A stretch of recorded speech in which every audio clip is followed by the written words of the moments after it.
Class 10th की science के chapter 1 chemical reactions and equations में आपका स्वागत है। क्लास 9th के एग्ज़ाम कैसे भी हुए हो आपने 9th में साइंस ठीक से पढ़ी हो या ना पढ़ी हो, इससे अब फ़र्क नहीं पड़ता। आप अपने आप को एवरेज स्टूडेंट मानते हो या बिलो एवरेज स्टूडेंट मानते हो, इससे भी फ़र्क नहीं पड़ता। अगर आप सुन सकते हैं, अगर आप 2 और 2 को जोड़ के 4 सही से लिख सकते हैं, तो आप साइंस में पूरे नंबर ला सकते हैं। और मेरी कोशिश रहेगी कि आपको बहुत डिटेल और सरल शब्दों में आपके इस चैप्टर को समझाऊं।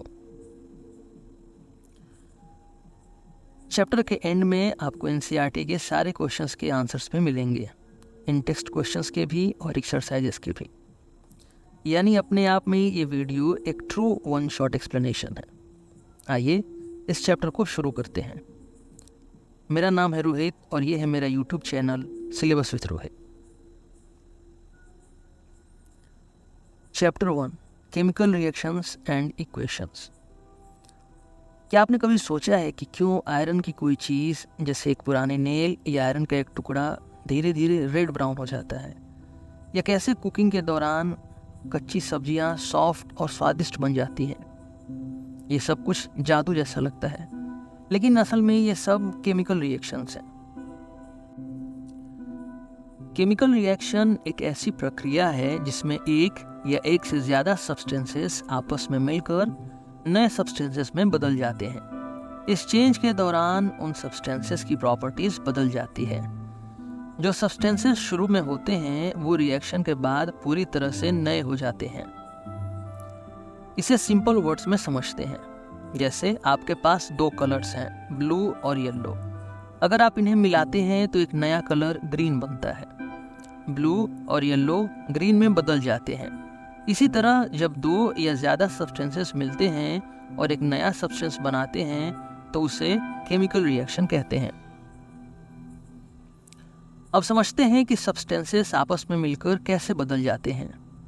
इसका आंसर केमिकल बॉन्ड्स में है। जब 2 सब्सटेंसेस मिलते हैं तो उनके मॉलिक्यूल्स के बीच के जो बॉन्ड्स होते हैं वो टूट जाते हैं और नए बॉन्ड्स बनते हैं। इस प्रोसेस में नए सब्सटेंसेस बनते हैं जिनकी प्रॉपर्टीज पहले वाले सब्सटेंसेस से अलग होती है। वाटर को ही ले लीजिए। वाटर H2O से बना होता है, जिसमें 2 हाइड्रोजन और 1 ऑक्सीजन के एटम्स होते हैं। अगर आप वाटर में इलेक्ट्रिसिटी पास करते हैं तो ये हाइड्रोजन और ऑक्सीजन में पानी टूट जाता है। ये एक केमिकल रिएक्शन का एग्जाम्पल है, जिसमें वाटर का H2O फॉर्म बदलकर हाइड्रोजन और ऑक्सीजन गैस में बदल गया।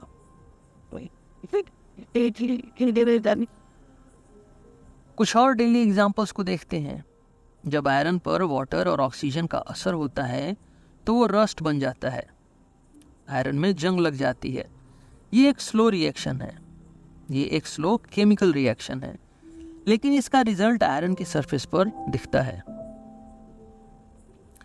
कुकिंग में भी केमिकल रिएक्शंस होते हैं।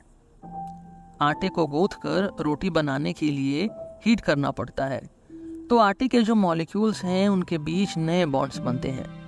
इसी कारण रोटी पक जाती है और खाने के लायक हो जाती है। डाइजेशन भी एक केमिकल प्रोसेस है। जब आप खाना खाते हैं तो आपके शरीर में एंजाइम्स उस खाने को छोटे मॉलिक्यूल्स में तोड़ देते हैं।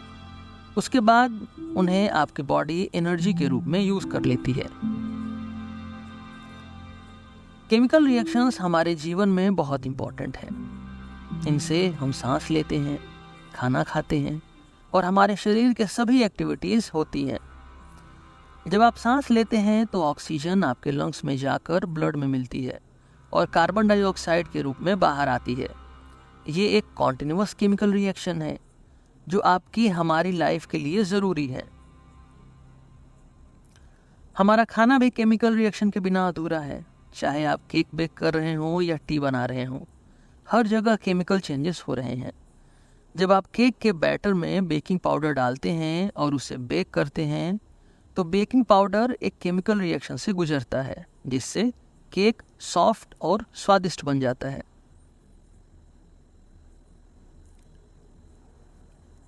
नेचर में केमिकल रिएक्शंस की इम्पोर्टेंस बहुत बड़ी है। प्लांट्स फोटोसिंथेसिस के जरिए सन की एनर्जी को फूड में बदलते हैं। ये भी एक केमिकल रिएक्शन है। जिसमें कार्बन डाइऑक्साइड और वाटर मिलकर ग्लूकोज और ऑक्सीजन बनाते हैं।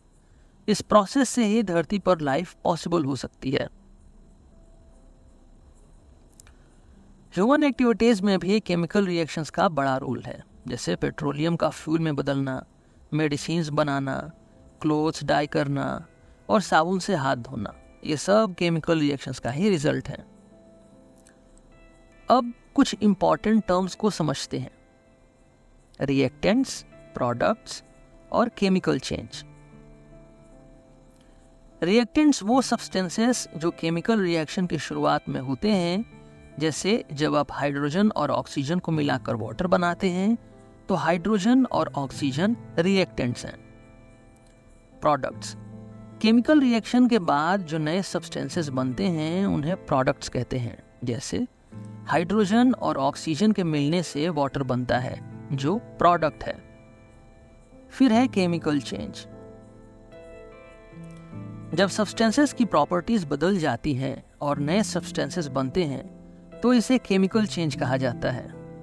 जैसे वाटर का बनना या आयरन का रस्ट में बदलना। केमिकल चेंज में जो चेंज होता है वो एटम के लेवल पे होता है, या तो नए बॉन्ड्स बनते हैं या तो पुराने बॉन्ड्स टूटते हैं।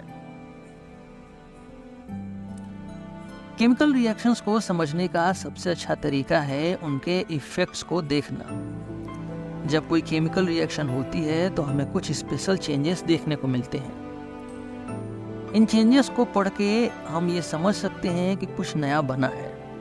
आइए ऐसे ही कुछ चेंजेस को डिटेल में समझते हैं। Change in state. सबसे पहला और इजी ऑब्जर्वेशन है स्टेट का चेंज। किसी भी सब्सटेंस की 3 मेन स्टेट्स होती हैं, सॉलिड, लिक्विड और गैस। जब टेम्परेचर में बदलाव होता है तो सब्सटेंसेस अपनी स्टेट बदल सकती हैं। उदाहरण के लिए जब आप आइस को हीट करते हैं तो वो मेल्ट होकर लिक्विड यानी वाटर बन जाती है। ये एक फिजिकल चेंज है जहाँ सॉलिड से लिक्विड में कन्वर्जन होता है। इसी तरह जब आप वाटर को बॉयल करते हैं तो वो स्टीम यानी गैस में बदल जाती है। अब सवाल यह है कि टेम्परेचर चेंज से स्टेट क्यों बदलता है। जब किसी भी सब्सटेंस को हीट दी जाती है तो उस सब्सटेंस के मॉलिक्यूल्स में जो एनर्जी है वो बढ़ जाती है। जैसे जैसे एनर्जी बढ़ती है मॉलिक्यूल्स तेजी से मूव करने लगते हैं और उनकी बॉन्डिंग कमज़ोर हो जाती है। इसी कारण सॉलिड सब्सटेंस मेल्ट होकर लिक्विड बन जाती है और लिक्विड सब्सटेंसेस हीट पाकर गैस में कन्वर्ट हो जाती हैं। अगला चेंज है चेंज इन कलर।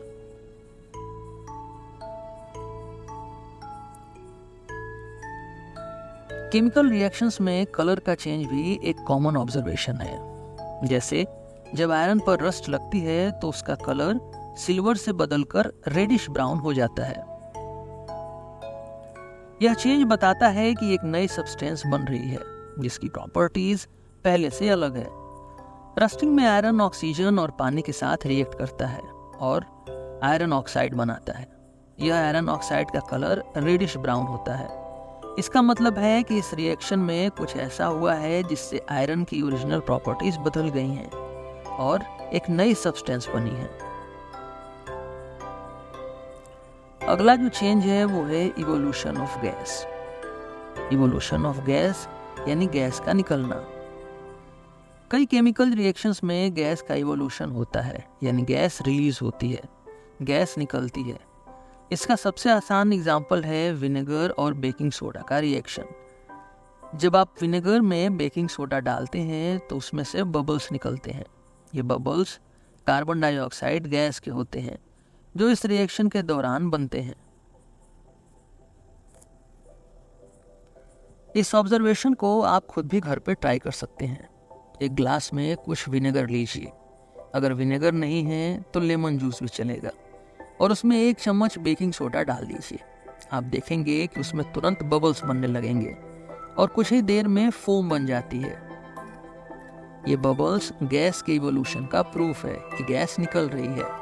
बबल्स में गैस ही निकलती है, जो बताता है कि केमिकल रिएक्शन हो रही है। जो अगला चेंज है वो है चेंज इन टेम्परेचर। टेम्परेचर का चेंज भी एक इम्पॉर्टेंट चेंज है। कुछ रिएक्शंस में हीट प्रोड्यूस होती है जबकि कुछ में हीट एब्जॉर्ब होती है। इस बेसिस पर रिएक्शन को दो कैटेगरीज में डिवाइड किया जा सकता है, एक्सोथर्मिक और एंडोथर्मिक रिएक्शंस। एक्सोथर्मिक रिएक्शंस वो होते हैं जिनमें हीट प्रोड्यूस होती है, हीट निकलती है। इसका सबसे सिंपल एग्जांपल है कैंडल का जलना। जब आप कैंडल जलाते हैं तो वैक्स ऑक्सीजन के साथ रिएक्ट करती है और हीट और लाइट प्रोड्यूस करती है। इस प्रोसेस में एक नई सब्सटेंस कार्बन डाइऑक्साइड और पानी बनते हैं और हीट रिलीज होती है।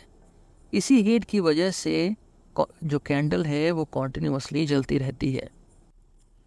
हीट के बेसिस पर जो दूसरी कैटेगरी है वो है एंडोथर्मिक रिएक्शंस की। एंडोथर्मिक रिएक्शंस वो होते हैं जिनमें हीट एब्जॉर्ब होती है। इसका एक अच्छा एग्जाम्पल है बेकिंग सोडा और विनेगर का रिएक्शन। जब आप बेकिंग सोडा और विनेगर को मिलाते हैं तो आपको गैस बबल्स दिखेंगे, लेकिन अगर आप ध्यान से ऑब्जर्व करेंगे तो देखेंगे कि इस रिएक्शन के दौरान टेम्परेचर भी कम हो जाता है। इसका मतलब है कि रिएक्शन ने हीट को एब्जॉर्ब कर लिया, जिसकी वजह से आसपास का जो टेम्परेचर है वो कम हो गया। केमिकल रिएक्शंस में बहुत कुछ देखने को मिलता है, स्टेट का चेंज, कलर का चेंज, गैस का इवोल्यूशन और टेम्परेचर का चेंज। ये सभी रिएक्शंस के मेन ऑब्जर्वेशंस हैं। इन ऑब्जर्वेशन से हमें समझ में आता है कि रिएक्शंस के दौरान क्या हो रहा है और नए सब्सटेंसेस कैसे बन रहे हैं। केमिकल रिएक्शंस के ये ऑब्जर्वेशंस हमें यह समझने में मदद करते हैं कि कैसे सिंपल मटेरियल्स कॉम्प्लेक्स रिएक्शंस में बदल जाती हैं।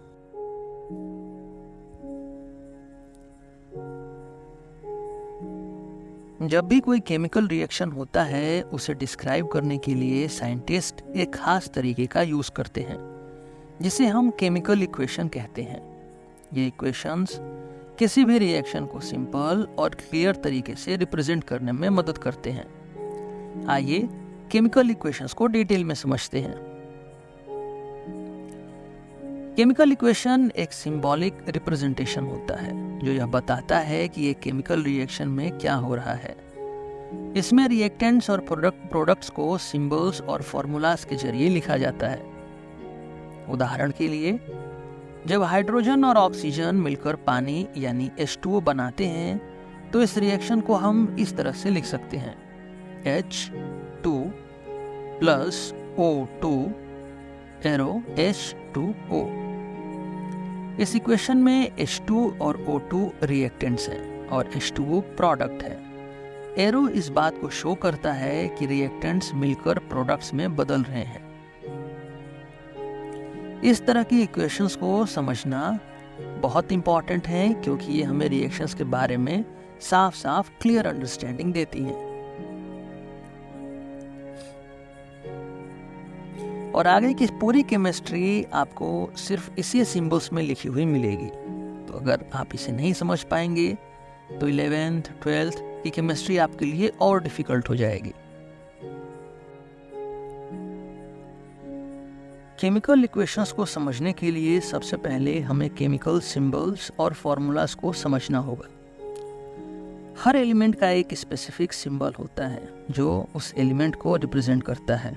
उदाहरण के लिए, हाइड्रोजन को हम H से रिप्रेजेंट करते हैं, हीलियम को He से, ऑक्सीजन को हम O से रिप्रेजेंट करते हैं, कार्बन को करते हैं C से, और सोडियम को हम रिप्रेजेंट करते हैं Na से।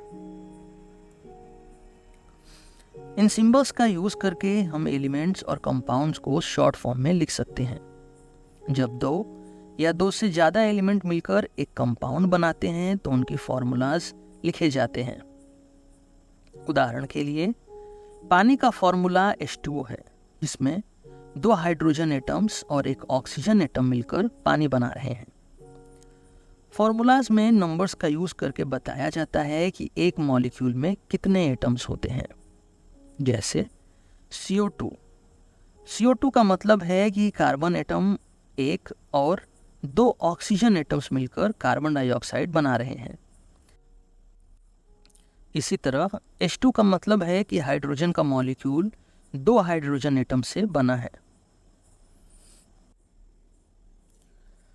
केमिकल इक्वेशंस को जब लिखा जाता है तो उसमें दोनों तरफ एटम्स की संख्या बराबर है कि नहीं ये चेक किया जाता है, और अगर बैलेंस नहीं है तो इन्हें बैलेंस किया जाता है।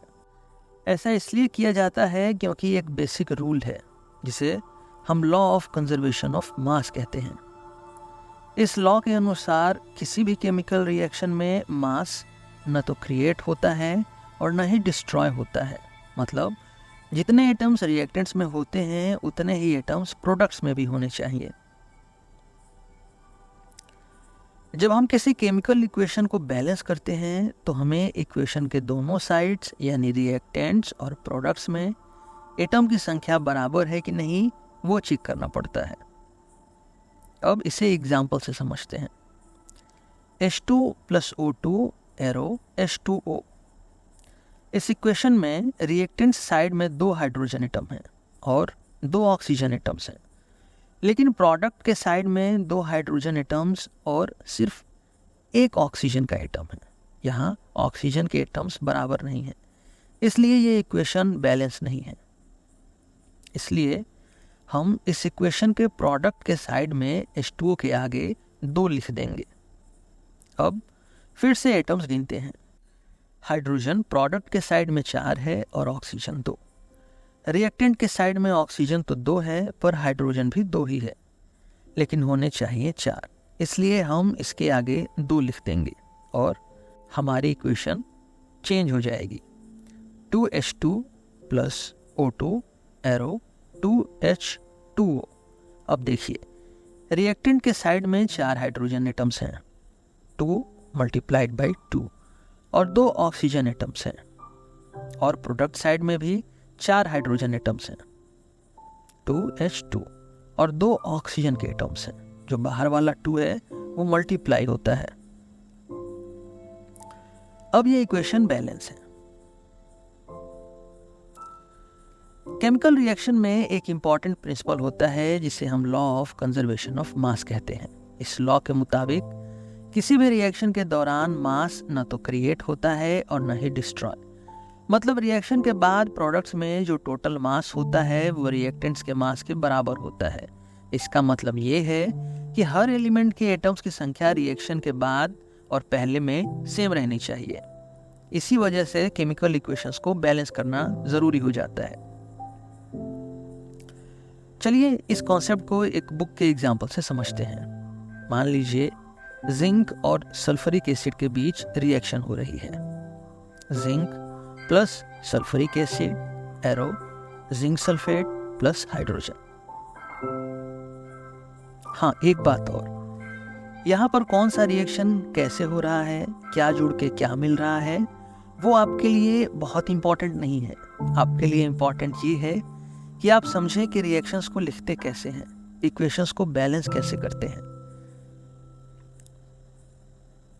उसके बाद आपके लिए फिर ये इक्वेशंस इंपॉर्टेंट हो जाएंगी। इस इक्वेशन को, जो हमारी इक्वेशन है zinc + sulphuric acid arrow zinc sulphate + hydrogen, इस इक्वेशन को केमिकल टर्म्स में लिखेंगे, सिंबल्स के टर्म्स में, सिंबल्स का यूज करके। Zn + H2SO4 arrow ZnSO4 + H2। अब हमें देखना है कि ये इक्वेशन बैलेंस है या नहीं।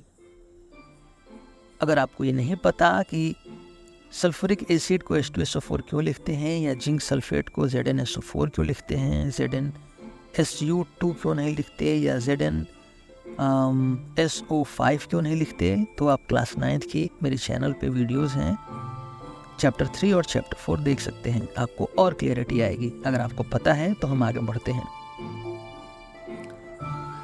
हमें देखना है कि ये इक्वेशन बैलेंस है या नहीं। इसके लिए हम दोनों साइड्स पर हर एलिमेंट के एटम्स को काउंट करते हैं। इस एग्जाम्पल में हम देखते हैं कि दोनों तरफ एक जिंक का एटम है, 2 हाइड्रोजन के एटम्स हैं, 1 सल्फर एटम है और 4 ऑक्सीजन के एटम्स हैं।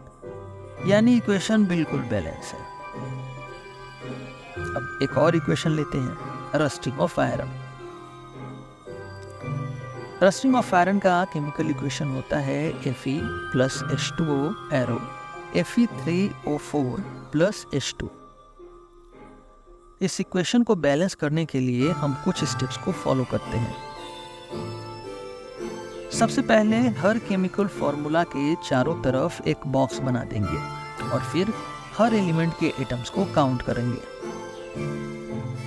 फिर सबसे पहले उस एलिमेंट को बैलेंस करने की कोशिश करेंगे जो इक्वेशन में सबसे ज्यादा बार आया है। इस एग्जाम्पल में ऑक्सीजन एटम्स को बैलेंस करना पड़ेगा। पहले लेफ्ट साइड पर एक ऑक्सीजन एटम है और राइट साइड पर 4, इसलिए H2O के आगे 4 का कोएफिशिएंट लगा देंगे। अब इक्वेशन बन जाती है हमारी Fe plus 4H2O arrow Fe3O4 plus H2। अब हाइड्रोजन एटम्स को बैलेंस करते हैं। राइट साइड पर यानी रिएक्टेंट में हाइड्रोजन है 2 मल्टीप्लाइड बाई 4 यानी 8 और प्रोडक्ट साइड में है H2 यानी सिर्फ 2।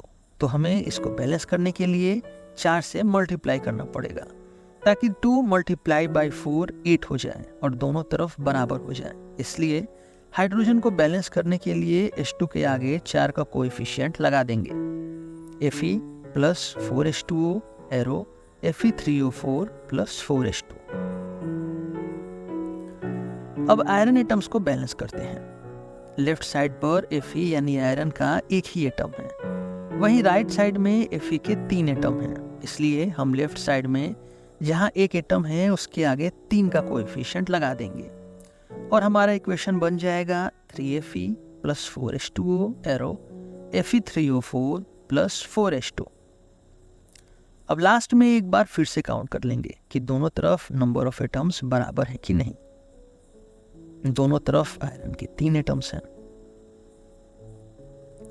दोनों तरफ हाइड्रोजन के 8 एटम हैं, दोनों तरफ ऑक्सीजन के 4 एटम हैं, यानी अब ये इक्वेशन बैलेंस हो चुकी है। इक्वेशन को और भी क्लियर बनाने के लिए और भी जानकारी डालने के लिए रिएक्टेंट्स और प्रोडक्ट्स के फिजिकल स्टेट्स को मेंशन भी किया जा सकता है। ये स्टेट्स सॉलिड्स, लिक्विड्स, गैस और एक्वस यानी AQ हो सकती हैं। ऐसा लिखने से रिएक्शन की और भी जानकारी हमें मिलती है, चीजें और साफ साफ समझ में आती हैं। अगर वाटर स्टीम के फॉर्म में है यानी वेपर के फॉर्म में, तो हम उसे H2O ब्रैकेट में G लिख देंगे। G का मतलब है गैस। इस तरह ये इक्वेशन बन जाती है। अगर आयरन की जगह को सॉलिड, H2O को गैस, जो जिसका फॉर्म में है उसके फॉर्म में लिखेंगे तो 3Fe ब्रैकेट में सॉलिड के लिए S प्लस 4H2, यहाँ पे गैस क्योंकि हवा में आ रही है, एरो Fe3O4 ब्रैकेट में सॉलिड क्योंकि जो जंग है, जो रस्ट है वो सॉलिड होता है, तो solid plus 4H2 hydrogen gas निकलती है इसलिए G। आयरन यहाँ सॉलिड फॉर्म में है, जो वाटर है वो स्टीम वेपर है इसलिए है वो G। उधर जो रस्ट है वो भी सॉलिड है इसलिए S और इसमें हाइड्रोजन गैस निकल रही है, इसका मतलब ये गैस है तो हम G लिख देंगे। कभी कभी रिएक्शन का टेम्परेचर, प्रेशर या कैटलिस्ट जैसी कंडीशंस को भी इंडिकेट करना पड़ता है। कैटलिस्ट क्या होते हैं हम इसके बारे में बाद के चैप्टर्स में पढ़ेंगे। तो रिएक्शन के टेम्परेचर, प्रेशर और कैटलिस्ट जैसी कंडीशंस को भी हम इक्वेशन में इंडिकेट कर सकते हैं, लिख सकते हैं। ऐसा करने से जो हमारी इक्वेशन है उसको देख के और भी जानकारी मिलती है और कम से कम शब्दों में, कम से कम जगह में, कम से कम मेहनत में ज़्यादा से ज़्यादा इंफॉर्मेशन केमिस्ट्री की हमें समझ में आती है। ये डिटेल्स हम रिएक्शन की जो एरो है उसके ऊपर या नीचे लिख सकते हैं, जैसे CO ब्रैकेट में G प्लस 2H2 ब्रैकेट में G गिव्स यानी एरो CH3OH ब्रैकेट में L एट 340 ATM। यानी ये जो रिएक्शन हो रही है ये कौन सी रिएक्शन है ये इंपॉर्टेंट नहीं है, ये रिएक्शन कैसे हो रही है, कैसे लिखना है, अभी हमारा फोकस इस पे है। ये जो हमारी रिएक्शन हो रही है ये तभी हो रही है जब इस पे 340 एटमॉस्फेरिक प्रेशर का, एटमॉस्फेयर का प्रेशर आ रहा है। इसको दबा रहा है, इन दोनों को, तो ये आगे जाके रिएक्शन बन रहा है। यहाँ पर इस रिएक्शन को होने के लिए 304 एटमॉस्फेरिक प्रेशर का प्रेशर चाहिए, तब जाके होगी। इसलिए ये इंपॉर्टेंट इंफॉर्मेशन हम एरो के ऊपर लिख देंगे। ये बताता है कि रिएक्शन हाई प्रेशर में होती है। ऐसे ही जब प्लांट्स फोटोसिंथेसिस के प्रोसेस से सनलाइट और क्लोरोफिल का यूज करके कार्बन डाइऑक्साइड और वाटर को जोड़ के ग्लूकोज, ऑक्सीजन और पानी बनाते हैं, तो इस इक्वेशन में भी एरो के ऊपर हम सनलाइट और एरो के नीचे क्लोरोफिल लिख देंगे, जिससे पूरा प्रोसेस एकदम साफ साफ कम से कम शब्दों में समझ में आ जाए। केमिकल इक्वेशन बैलेंस करने के एक और एग्जाम्पल को देखते हैं। ये एग्जाम्पल का नाम है प्रोपेन कंबस्शन रिएक्शन। ये इक्वेशन आपको याद करनी ही नहीं है क्योंकि आपको एग्जाम में नहीं पूछी जाएगी। हमारा फोकस सिर्फ बैलेंस करने को लेकर होगा। सबसे पहले रिएक्शन में जितने भी केमिकल फॉर्मूलाज हैं उन्हें बॉक्स में डाल देंगे और हर एलिमेंट के एटम्स को काउंट करेंगे। लेफ्ट साइड में कार्बन 3 है, हाइड्रोजन 8, ऑक्सीजन जो है वो 2 है, जो कि यहाँ पे O2 है। राइट साइड में कार्बन 1 है CO2 में, हाइड्रोजन 2 है H2 में, ऑक्सीजन 3 है, 1 from CO2 and 2 from H2O। अब हमें ये देखना है कि दोनों साइड पर एटम्स की संख्या बराबर हो। कार्बन एटम्स को बैलेंस करने के लिए हमें राइट साइड के CO2 में कार्बन एटम्स को 3 बनाना पड़ेगा, क्योंकि लेफ्ट साइड में 3 कार्बन एटम्स हैं। इसके लिए CO2 के आगे 3 का कोएफिशिएंट लगा देंगे। लगाने से लेफ्ट साइड में कार्बन के 3, हाइड्रोजन के 8, ऑक्सीजन के 2, राइट साइड में कार्बन के 3, क्योंकि यहाँ पे हमने 3 का कोएफिशिएंट लगा दिया, हाइड्रोजन के 2 और ऑक्सीजन के 6, 3 कार्बन डाइऑक्साइड से और 1 H2O से। हाइड्रोजन एटम्स को बैलेंस करने के लिए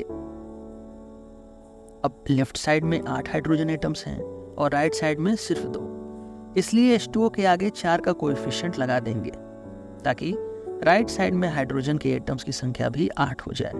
C3H8 plus O2 plus 3CO2 plus 4H2O।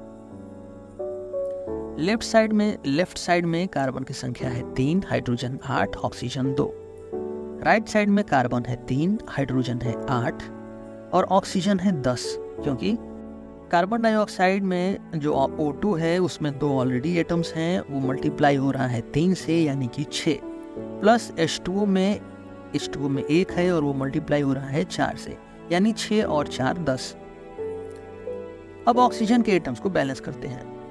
Oxygen के एटम्स को बैलेंस करने के लिए लेफ्ट साइड में देखिए सिर्फ O2 है और राइट साइड में 10 ऑक्सीजन एटम्स हैं, इसलिए O2 के आगे 5 का कोएफिशिएंट लगा देंगे ताकि लेफ्ट साइड में भी 10 ऑक्सीजन एटम्स हो जाएं। जब 5 मल्टीप्लाई बाई 2 होगा तो 10 हो जाएगा।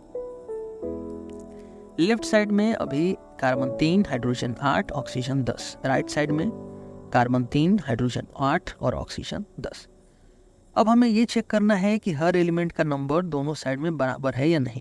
अगर सब कुछ सही है तो इक्वेशन बैलेंस हो गई। अगर हम इक्वेशन को और स्पेसिफिक बनाना चाहते हैं और डिटेल ऐड करना चाहते हैं तो हर कंपाउंड का फिजिकल स्टेट भी लिख सकते हैं। जैसे प्रोपेन गैस फॉर्म में होती है इसलिए G, ऑक्सीजन गैस है G, carbon dioxide gas form में है इसलिए G, H2O वो भी गैस फॉर्म में है इसलिए G।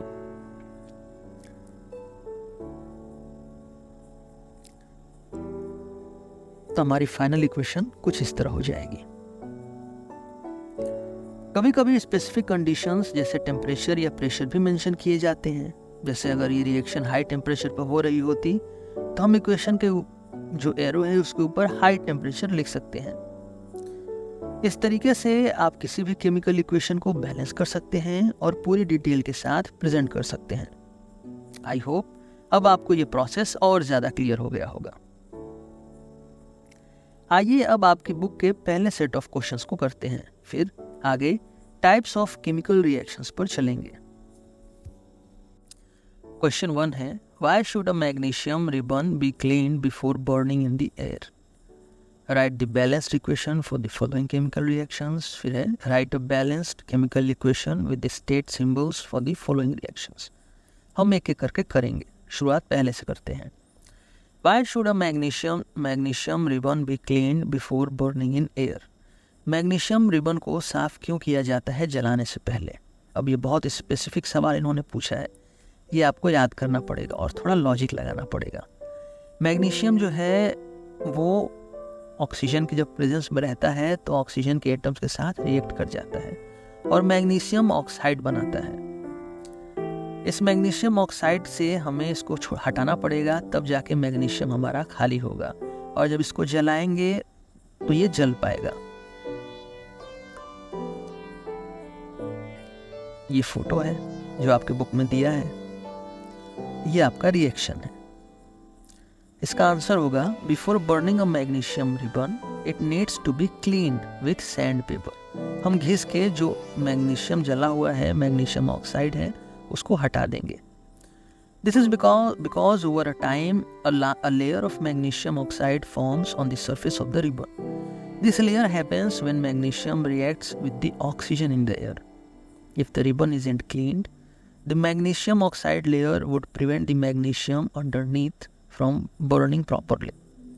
By cleaning the ribbon, you remove this layer, so the magnesium can burn more easily and give a bright white flame. Question 2 है, write the balanced equation for the following chemical reactions. पहला, hydrogen plus chlorine arrow hydrogen chloride. ये naming के लिए अगर आपको नहीं आता है कि क्लोराइड क्या होता है, क्लोरीन क्या होता है, तो मैं आपको रिकमेंड करूंगा क्लास 9th के 3rd और 4th चैप्टर आप देख लीजिए। अगर आपको आता है तो हम आगे बढ़ते हैं। Hydrogen plus chlorine arrow hydrogen chloride, ये इसकी जो इक्वेशन होगी वो होगी, हाइड्रोजन हमेशा आपको H2 में मिलेगा, क्लोरीन भी आपको Cl2 में मिलेगा, 2 के फॉर्म में। ये डायटोमिक होते हैं। ये सब क्लास 9th के कॉन्सेप्ट्स हैं। तो H2 plus Cl2 gives HCl। अब इसमें देखिए, लेफ्ट साइड में हाइड्रोजन आपका 2 है H2 में, प्रोडक्ट के राइट साइड में कितना है, 1 है, 1 in HCl। क्या ये बैलेंस है? 2 एक साइड, 1 एक साइड, नहीं, बैलेंस नहीं है। क्लोरीन का देखिए, रिएक्टेंट के साइड में कितना है, Cl2, तब 2, प्रोडक्ट के साइड में कितना है, 1। क्या ये बैलेंस्ड है? बैलेंस नहीं है। तो बैलेंस करने के लिए क्या करेंगे, राइट हैंड साइड में जो हमारा HCl है उसमें एक एक ही हाइड्रोजन और क्लोरीन है, इसलिए ये बैलेंस नहीं है। इसको बैलेंस करने के लिए हम HCl के आगे 2 से मल्टीप्लाई कर देंगे। फिर से काउंट करेंगे, लेफ्ट हैंड साइड में 2 हाइड्रोजन है, राइट हैंड साइड में भी 2 है, क्लोरीन इधर भी 2 है और राइट हैंड साइड में भी 2 है, यानी कि इक्वेशन बैलेंस है। ऐसे बैलेंस करने का जो तरीका है ये थोड़ा लॉन्ग पड़ता है, आपको बहुत से इसके ट्रिक्स भी मिल जाएंगे, पर मेरा मानना ये है कि अभी आप सिंपल तरीके याद रखें, क्योंकि बहुत तरीके रखने से आपकी मेमोरी भर जाएगी, तो आप कंफ्यूज हो सकते हैं। अगर आप एक बार ठीक से करना सीख जाएं तो फिर आप शॉर्टकट्स ले सकते हैं।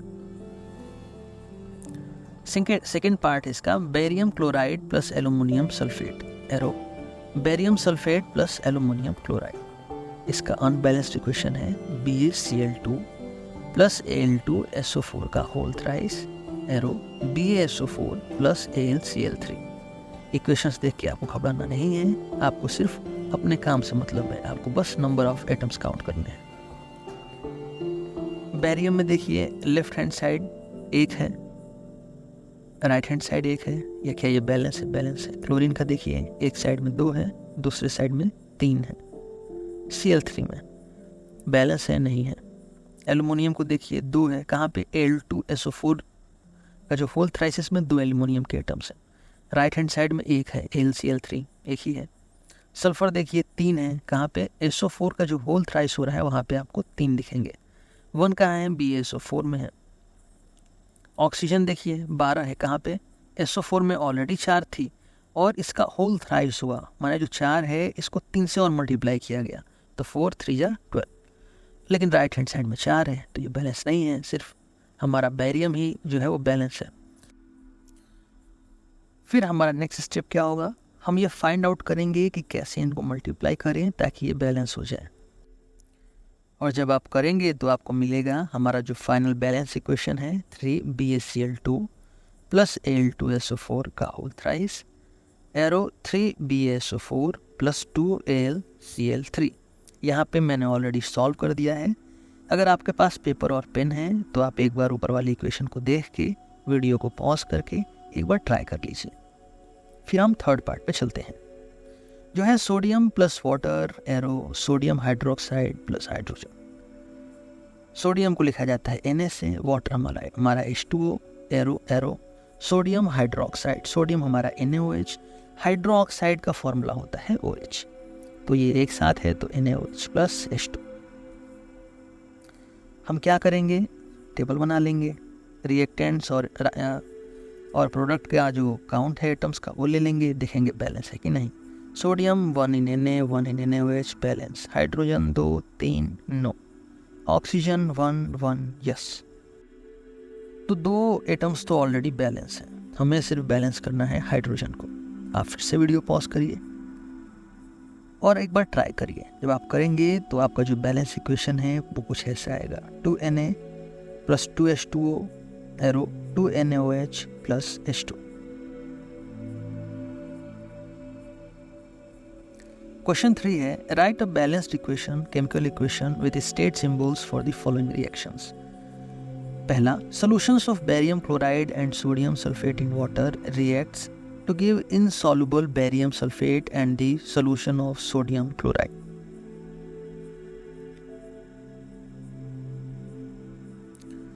पहला स्टेप क्या है कि हम वर्ड इक्वेशन को लिखेंगे।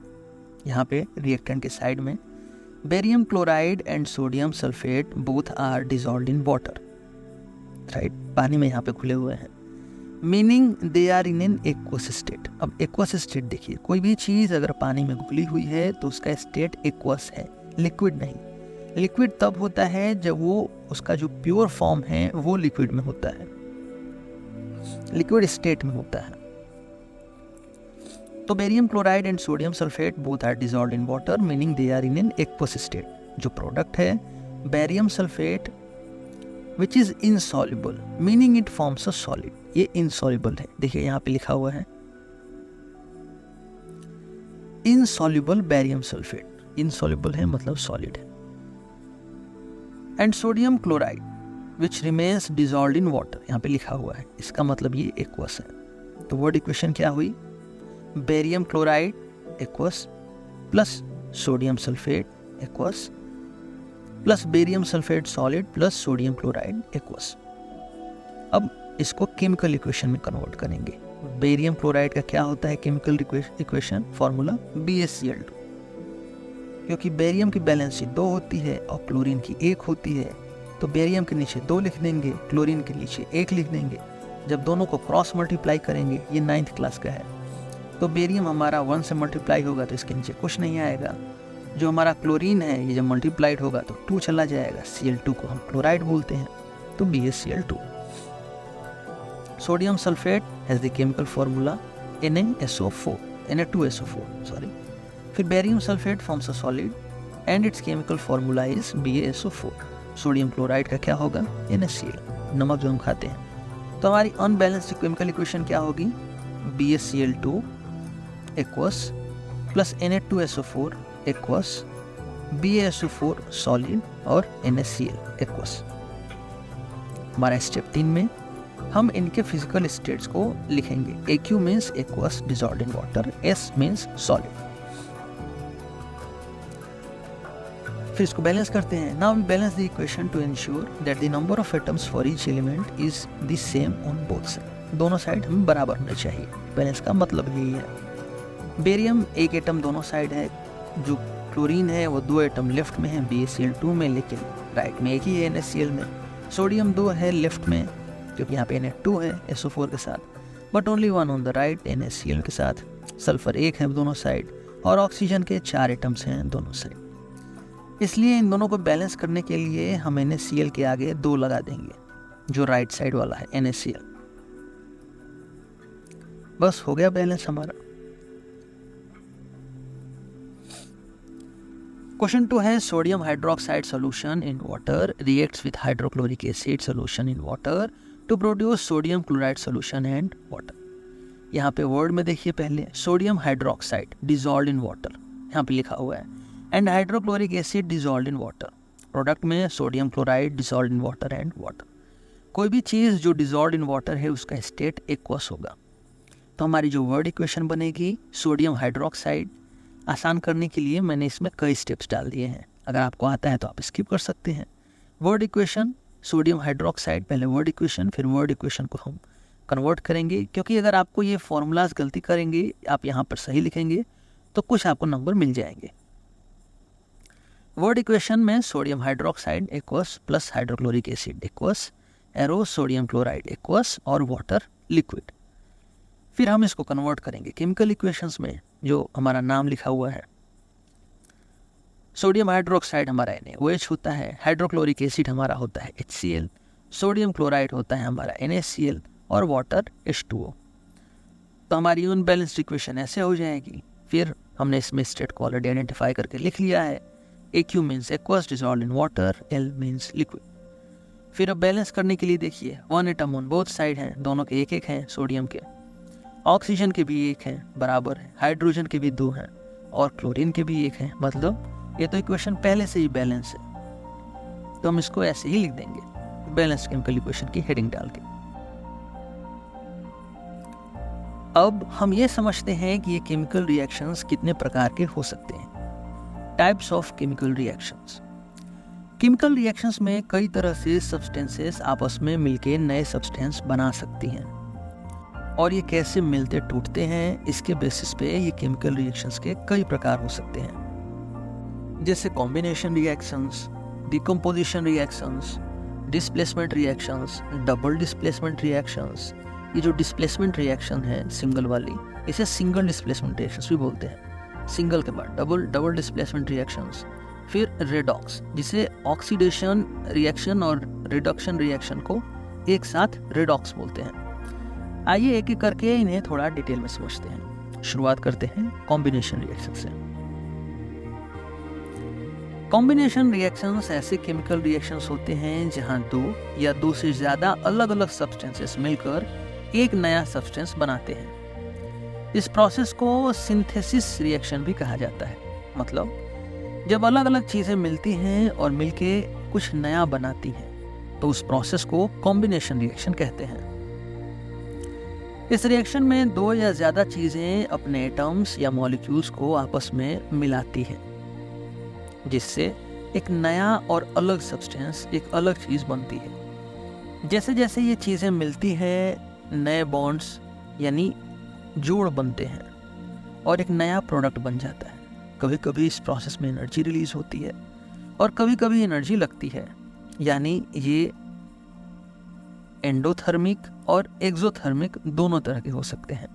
ये रिएक्शंस 2 अलग एलिमेंट्स के बीच या 2 कंपाउंड्स के बीच भी हो सकते हैं।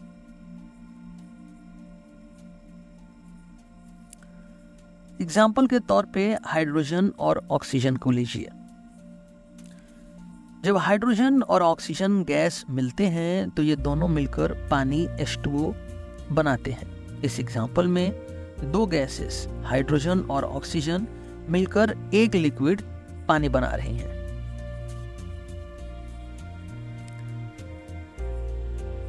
जब हम कोई चीज जलाते हैं जैसे लकड़ी या कोयला, तब एक कॉम्बिनेशन रिएक्शन होता है। इस प्रोसेस को कंबस्शन कहते हैं, किसी भी चीज का जलना। जब कंबस्शन होता है तब फ्यूल जैसे लकड़ी या कोयला ऑक्सीजन के साथ मिलते हैं और एक नया सब्सटेंस बनाते हैं। ये जो नया सब्सटेंस है वो पानी के रूप में होता है। कि पानी पहले स्टेम यानी भाप होता है और जब ठंडा होता है तो लिक्विड पानी में बदल जाता है। इसके साथ बहुत सारी एनर्जी भी मिलती है हमें। जब हम लकड़ी जलाते हैं तो लकड़ी के कार्बन और हाइड्रोजन ऑक्सीजन के साथ मिलकर कार्बन डाइऑक्साइड और पानी बनाते हैं। ये पानी स्टीम के रूप में या वेपर के रूप में होता है, जो जलते वक्त दिखाई नहीं देता, लेकिन ये रिएक्शन का एक हिस्सा होता है। रिएक्शन हमारी कैसी होती है? CXHY + O2 gives CO2 + H2O। इस रिएक्शन में CXHY लकड़ी या कोयले जैसे कोई भी फ्यूल हो सकते हैं। X और Y की जगह अलग अलग वैल्यू डालेंगे तो ये फ्यूल अलग अलग हो जाते हैं। ऑक्सीजन के साथ मिलकर ये कार्बन डाइऑक्साइड और पानी बनाते हैं। जब हम नेचुरल गैस यानी CNG को जलाते हैं तब उसमें मीथेन गैस जलती है।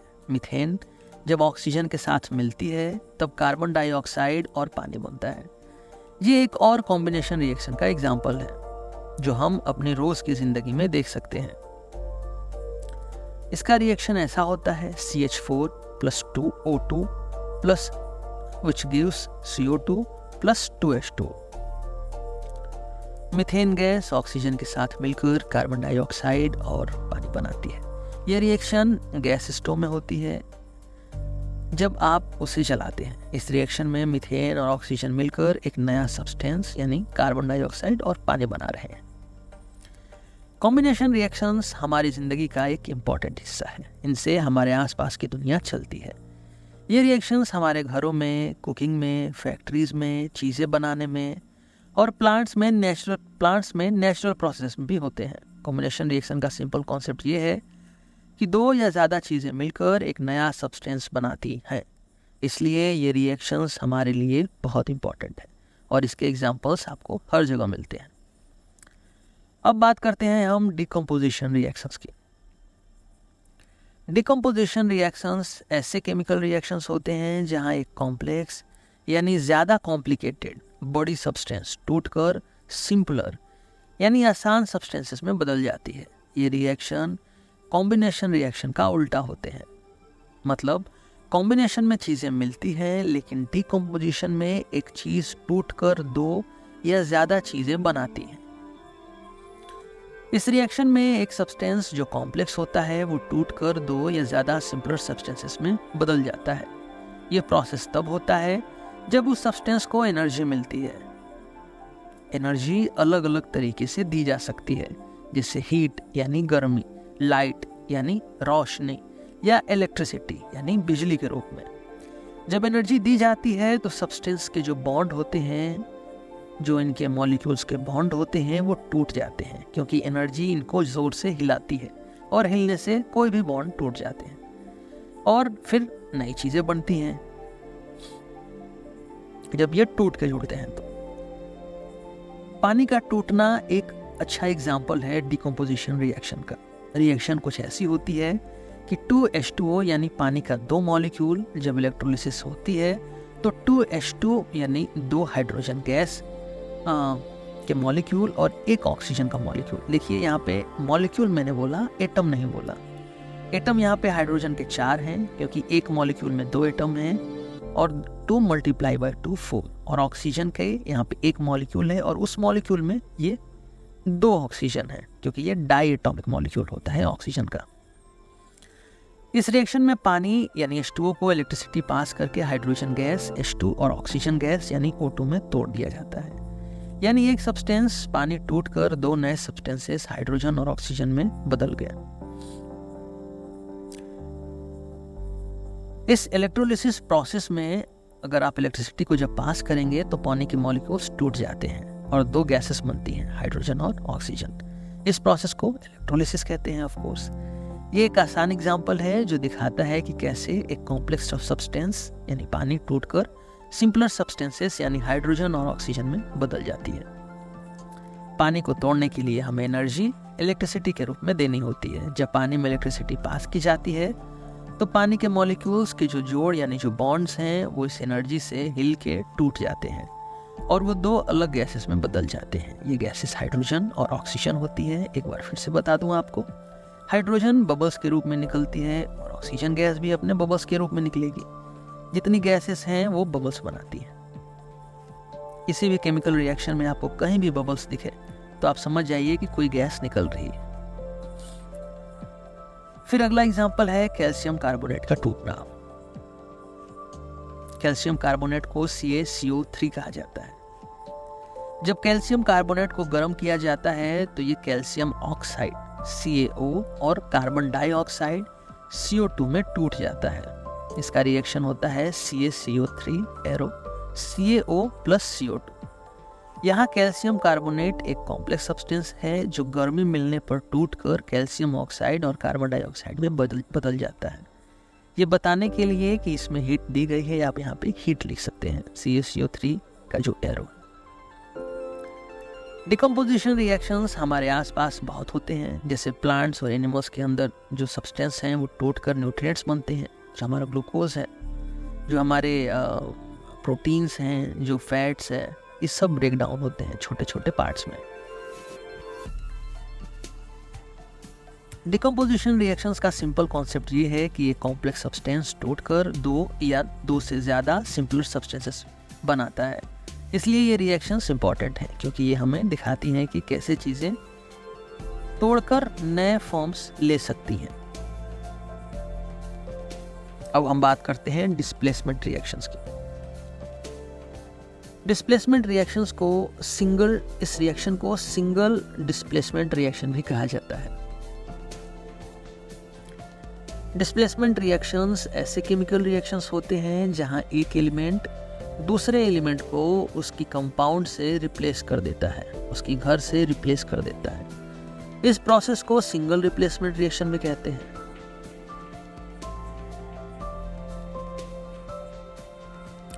मतलब एक एलिमेंट अपनी जगह बनाने के लिए दूसरे एलिमेंट को निकाल देता है और खुद उसकी जगह ले लेता है।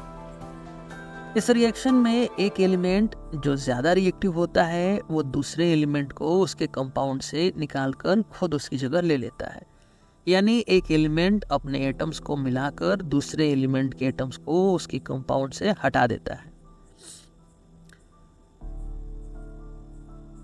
इस रिएक्शन में सबसे पहले एक एलिमेंट ए और एक कंपाउंड BC रिएक्ट करते हैं। ये कुछ भी हो सकते हैं, किसी भी फॉर्म में हो सकते हैं।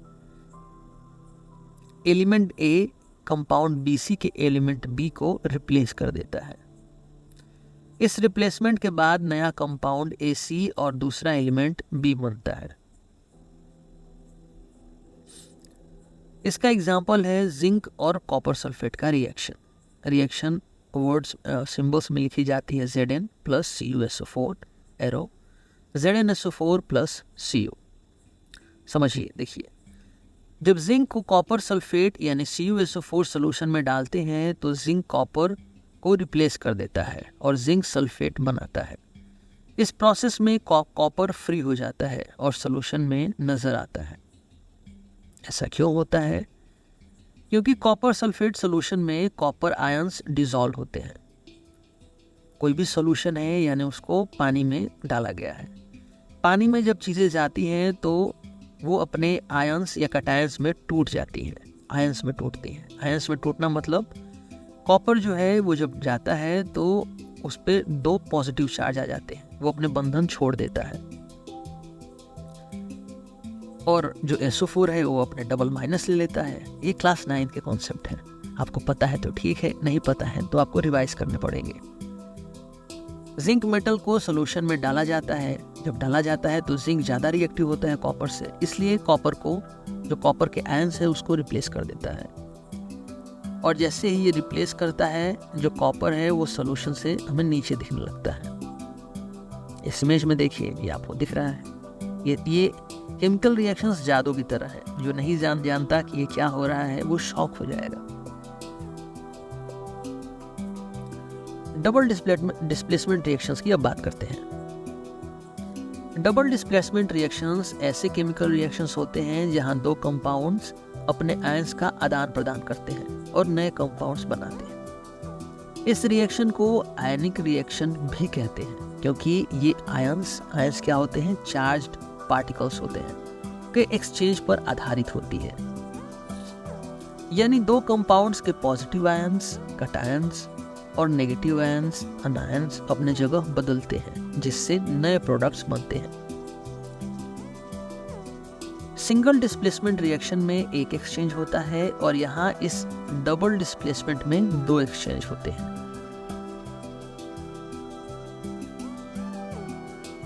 अपने ये पार्टनर्स स्विच कर लेते हैं। अगर आसान शब्दों में कहूँ तो ये जिसके साथ आए होते हैं, सपोज करिए कि डांस करने आए हैं, तो रिएक्शन जैसे होता है ये अपने पार्टनर्स चेंज कर लेते हैं। डबल डिस्प्लेसमेंट रिएक्शन में दो डिफरेंट कंपाउंड्स मिलकर अपने आयंस को एक्सचेंज करते हैं, यानी एक कंपाउंड का कटायन दूसरे कंपाउंड के अनायन के साथ मिलता है और दूसरे कटायन पहले कंपाउंड के अनायन के साथ, पार्टनर एक्सचेंज।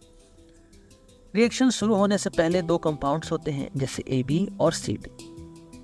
इन कंपाउंड्स के आयंस अपनी जगह बदलते हैं। AB के कटायंस C के अनायन से मिल जाता है और CD का कटायन B के अनायन से। नए कंपाउंड्स उसके बाद बन जाते हैं। हमें यहाँ पे AD और CB मिलेंगे।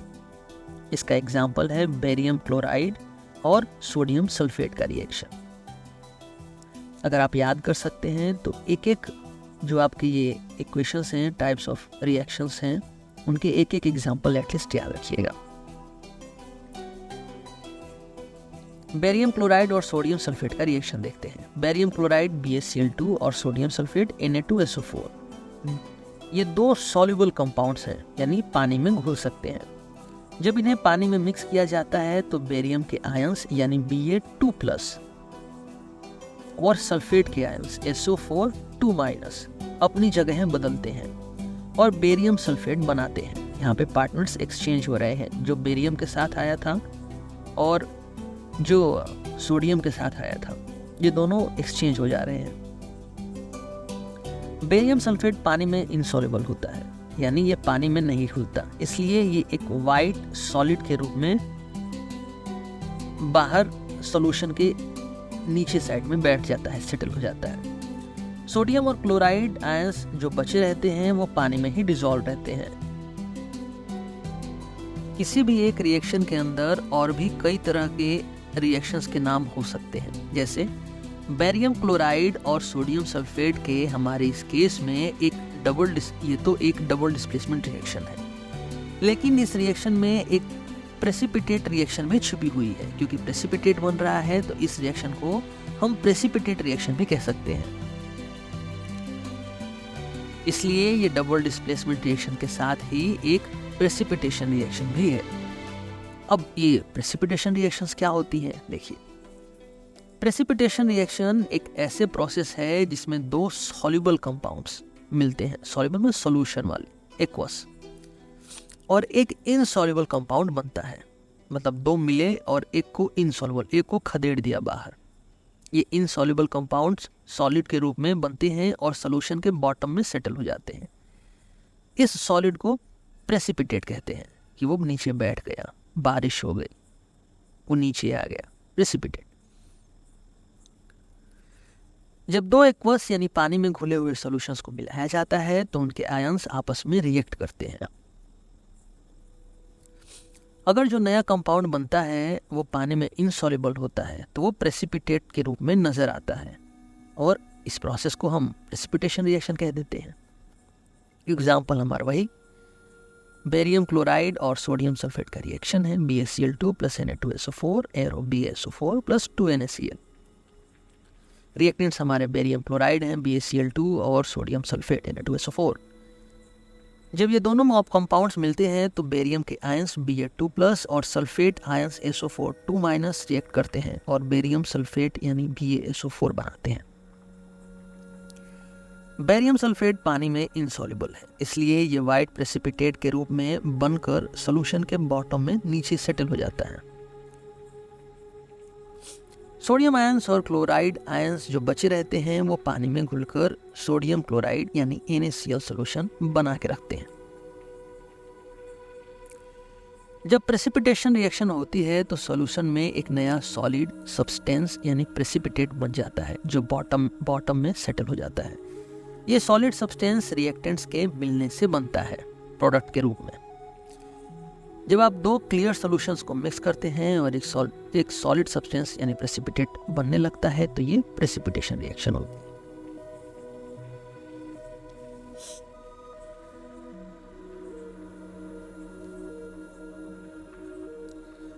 डबल डिस्प्लेसमेंट रिएक्शन में दो कंपाउंड्स के आयंस अपने जगह बदलते हैं। ये रिएक्शंस ये दिखाती है कि अलग अलग सब्सटेंसेस कैसे आपस में रिएक्ट करके नए कंपाउंड्स बनाते हैं। प्रेसिपिटेशन रिएक्शन इसका एक एग्जाम्पल है कॉमन, जिसमें नया सॉलिड प्रोडक्ट बनता है जो पानी में घुल नहीं सकता। इस तरह के रिएक्शन समझने से हमें ये पता चलता है कि केमिस्ट्री में अलग अलग एलिमेंट्स और कंपाउंड्स कैसे एक दूसरे के साथ इंटरैक्ट करते हैं और नए प्रोडक्ट्स बनाते हैं। अब हम बात करेंगे ऑक्सीडेशन रिडक्शन रिएक्शन की, जिसे रिडॉक्स भी कहा जाता है। ये एक ऐसा केमिकल प्रोसेस है जिसमें दो तरह के रिएक्शंस एक साथ होती हैं। दो तरह की रिएक्शंस एक साथ, ऑक्सीडेशन और रिडक्शन। रिडॉक्स शब्द रिडक्शन के रेड और ऑक्सीडेशन के ऑक्स को जोड़कर बनाया जाता है। इस रिएक्शन में एक सब्सटेंस ऑक्सीजन के साथ मिलती है जिसे ऑक्सीडेशन कहते हैं, और दूसरा सब्सटेंस जो है वो ऑक्सीजन को अपने से अलग करता है जिसे रिडक्शन कहते हैं। यानी अगर ऑक्सीजन जुड़ी तो ऑक्सीडेशन, और ऑक्सीजन ने अगर छोड़ दिया तो रिडक्शन। पहले ऑक्सीडेशन रिएक्शन को देखते हैं। ऑक्सीडेशन एक ऐसा प्रोसेस है जिसमें एक सब्सटेंस ऑक्सीजन के साथ मिलकर एक नया कंपाउंड बनाता है। जब किसी सब्सटेंस की ऑक्सीडेशन होती है तो वो अपने इलेक्ट्रॉन्स को खो देता है और ऑक्सीजन के साथ मिलकर स्टेबल बनने की कोशिश करता है। एग्जाम्पल हमारा कॉपर का पाउडर है। जब कॉपर के पाउडर को गर्म किया जाता है तो वो ऑक्सीजन के साथ रिएक्ट करता है और कॉपर ऑक्साइड बनाता है। जब कॉपर को हीट किया जाता है Cu को, तो वो हवा में मौजूद ऑक्सीजन O2 के साथ मिलकर कॉपर ऑक्साइड CuO बनाता है। इस रिएक्शन में कॉपर की ऑक्सीडेशन होती है क्योंकि कॉपर के साथ ऑक्सीजन जुड़ गई और एक नया कंपाउंड बना। वहीं रिडक्शन एक ऐसी प्रोसेस है जिसमें एक सब्सटेंस ऑक्सीजन को अपने से अलग करता है और अपने असली फॉर्म में वापस आता है। जब किसी सब्सटेंस की रिडक्शन होती है तो वो ऑक्सीजन को लूज करता है और इलेक्ट्रॉन्स को गेन करता है। आप ये याद रखिए कि अगर उसने ऑक्सीजन को लूज किया तो उसका क्या हो रहा है, रिडक्शन हो रहा है। जैसे जब कॉपर ऑक्साइड को हाइड्रोजन के साथ रिएक्ट करवाया जाता है तो ऑक्सीजन कॉपर ऑक्साइड से अलग हो जाती है और फिर से कॉपर बन जाती है। कॉपर अपने असली फॉर्म में आ जाता है। इस रिएक्शन में कॉपर ऑक्साइड की रिडक्शन होती है क्योंकि उसने ऑक्सीजन को अपने ऊपर से हटा दिया। एक रिएक्शन में ऑक्सीडेशन और रिडक्शन दोनों एक साथ भी हो सकते हैं और होते भी हैं। जैसे हमारी इस इक्वेशन में कॉपर ऑक्साइड से कॉपर हट रहा है तो कॉपर का रिडक्शन हो रहा है, लेकिन हाइड्रोजन के साथ ऑक्सीजन जुड़ रही है और उसका ऑक्सीडेशन हो रहा है। रिडॉक्स रिएक्शन को समझना तब आसान हो जाता है जब आप ये याद रखें। क्या याद रखना है आपको? कि ऑक्सीडेशन में ऑक्सीजन ऐड होता है, रिडक्शन में ऑक्सीजन रिमूव होता है। ऑक्सीडेशन रिएक्शंस हमारे डेली लाइफ का एक इम्पॉर्टेंट हिस्सा है। इन रिएक्शंस को हम अपने आसपास के कई प्रोसेसेस में देख सकते हैं। आइए ऑक्सीडेशन रिडक्शन रिएक्शंस के कुछ स्पेसिफिक एग्जांपल्स को डिटेल में समझते हैं। पहला है कोरोजन। कोरोजन एक ऐसी केमिकल रिएक्शन है जिसमें मेटल्स, खासकर आयरन, ऑक्सीजन मॉइस्चर्स के साथ रिएक्ट करके अपने सरफेस पर अनवांटेड कंपाउंड्स बनाते हैं। कोरोजन का सबसे कॉमन एग्जाम्पल रस्टिंग है, जो आयरन या स्टील की सरफेसेस पर होता है। जब आयरन ऑक्साइड और पानी के कांटेक्ट में आता है आयरन, तो एक red brown flaky substance form होता है। इसे हम रस्ट कहते हैं, जंग लगना।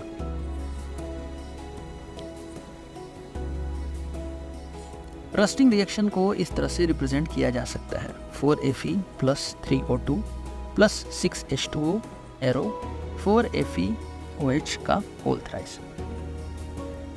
इसी तरह दूसरे मेटल्स जैसे सिल्वर और कॉपर भी कोरोड हो सकते हैं। सिल्वर की टार्निशिंग और कॉपर का ग्रीनिंग कोरोजन के ही एग्जांपल्स हैं। सिल्वर ऑक्सीजन और सल्फर कंपाउंड्स के साथ रिएक्ट करके ब्लैक सिल्वर सल्फाइड बनाता है, जबकि कॉपर की सरफेस पर ग्रीन पटीना यानी कॉपर कार्बोनेट फॉर्म होता है। कोरोजन का इम्पैक्ट असर बहुत बड़ा होता है क्योंकि ये ऑब्जेक्ट्स को डैमेज कर सकता है। कार्स की बॉडीज आयरन और स्टील से बनी होती हैं, जो रस्टिंग के कारण धीरे धीरे कमज़ोर हो सकती हैं। ये न केवल कार की लुक को ख़राब करता है बल्कि उसकी स्ट्रेंथ और सेफ्टी को भी ख़राब कर देता है। स्टील के ब्रिजेस भी कोरोजन के कारण कमज़ोर हो जाते हैं, लोहे के भी, जिससे उनके जो मजबूती है वो कम हो जाती है। इसका असर डेंजरस हो सकता है, खासकर अगर जो पुल हैं, जो ब्रिजेस हैं, इनकी प्रॉपर मेंटेनेंस न की जाए तो ये टूट भी सकती हैं। रस्टिंग और कोरोजन के कारण खरबों रुपए खर्च होते हैं ताकि डैमेज्ड आइटम्स को रिपेयर किया जा सके या रिप्लेस किया जा सके। टार्स, ब्रिजेस, पाइपलाइंस और मशीन्स को कोरोजन से बचाने के लिए हर साल पृथ्वी पर बहुत खर्चे करने पड़ते हैं। कोरोजन न केवल ऑब्जेक्ट्स को डैमेज करता है बल्कि उनकी लाइफ को भी कम कर देता है, जिससे लॉन्ग टर्म मेंटेनेंस और रिप्लेसमेंट कॉस्ट बढ़ जाती है।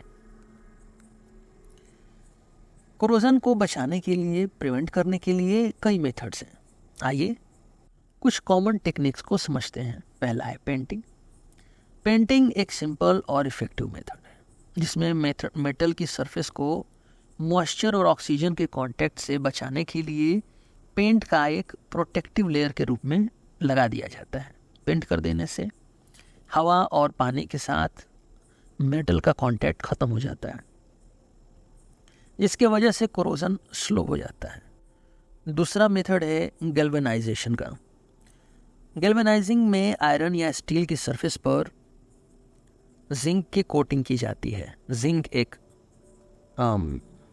सैक्रिफिशियल मेटल की तरह काम करता है जो खुद कोरोड हो जाता है लेकिन आयरन को प्रोटेक्ट करता है।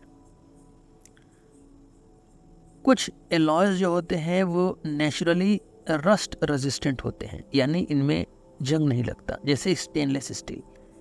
इनमें क्रोमियम जैसे एलिमेंट्स को डाला जाता है जिसकी वजह से ये एक प्रोटेक्टिव ऑक्साइड लेयर बना लेते हैं, जिसकी वजह से कोरोजन नहीं हो पाता। जो दूसरा एग्जाम्पल है वो है रेंसिडिटी का। रेंसिडिटी एक ऐसे प्रोसेस है जिसमें फैट्स और ऑयल्स ऑक्सीजन के साथ रिएक्ट करके खराब हो जाते हैं, उनका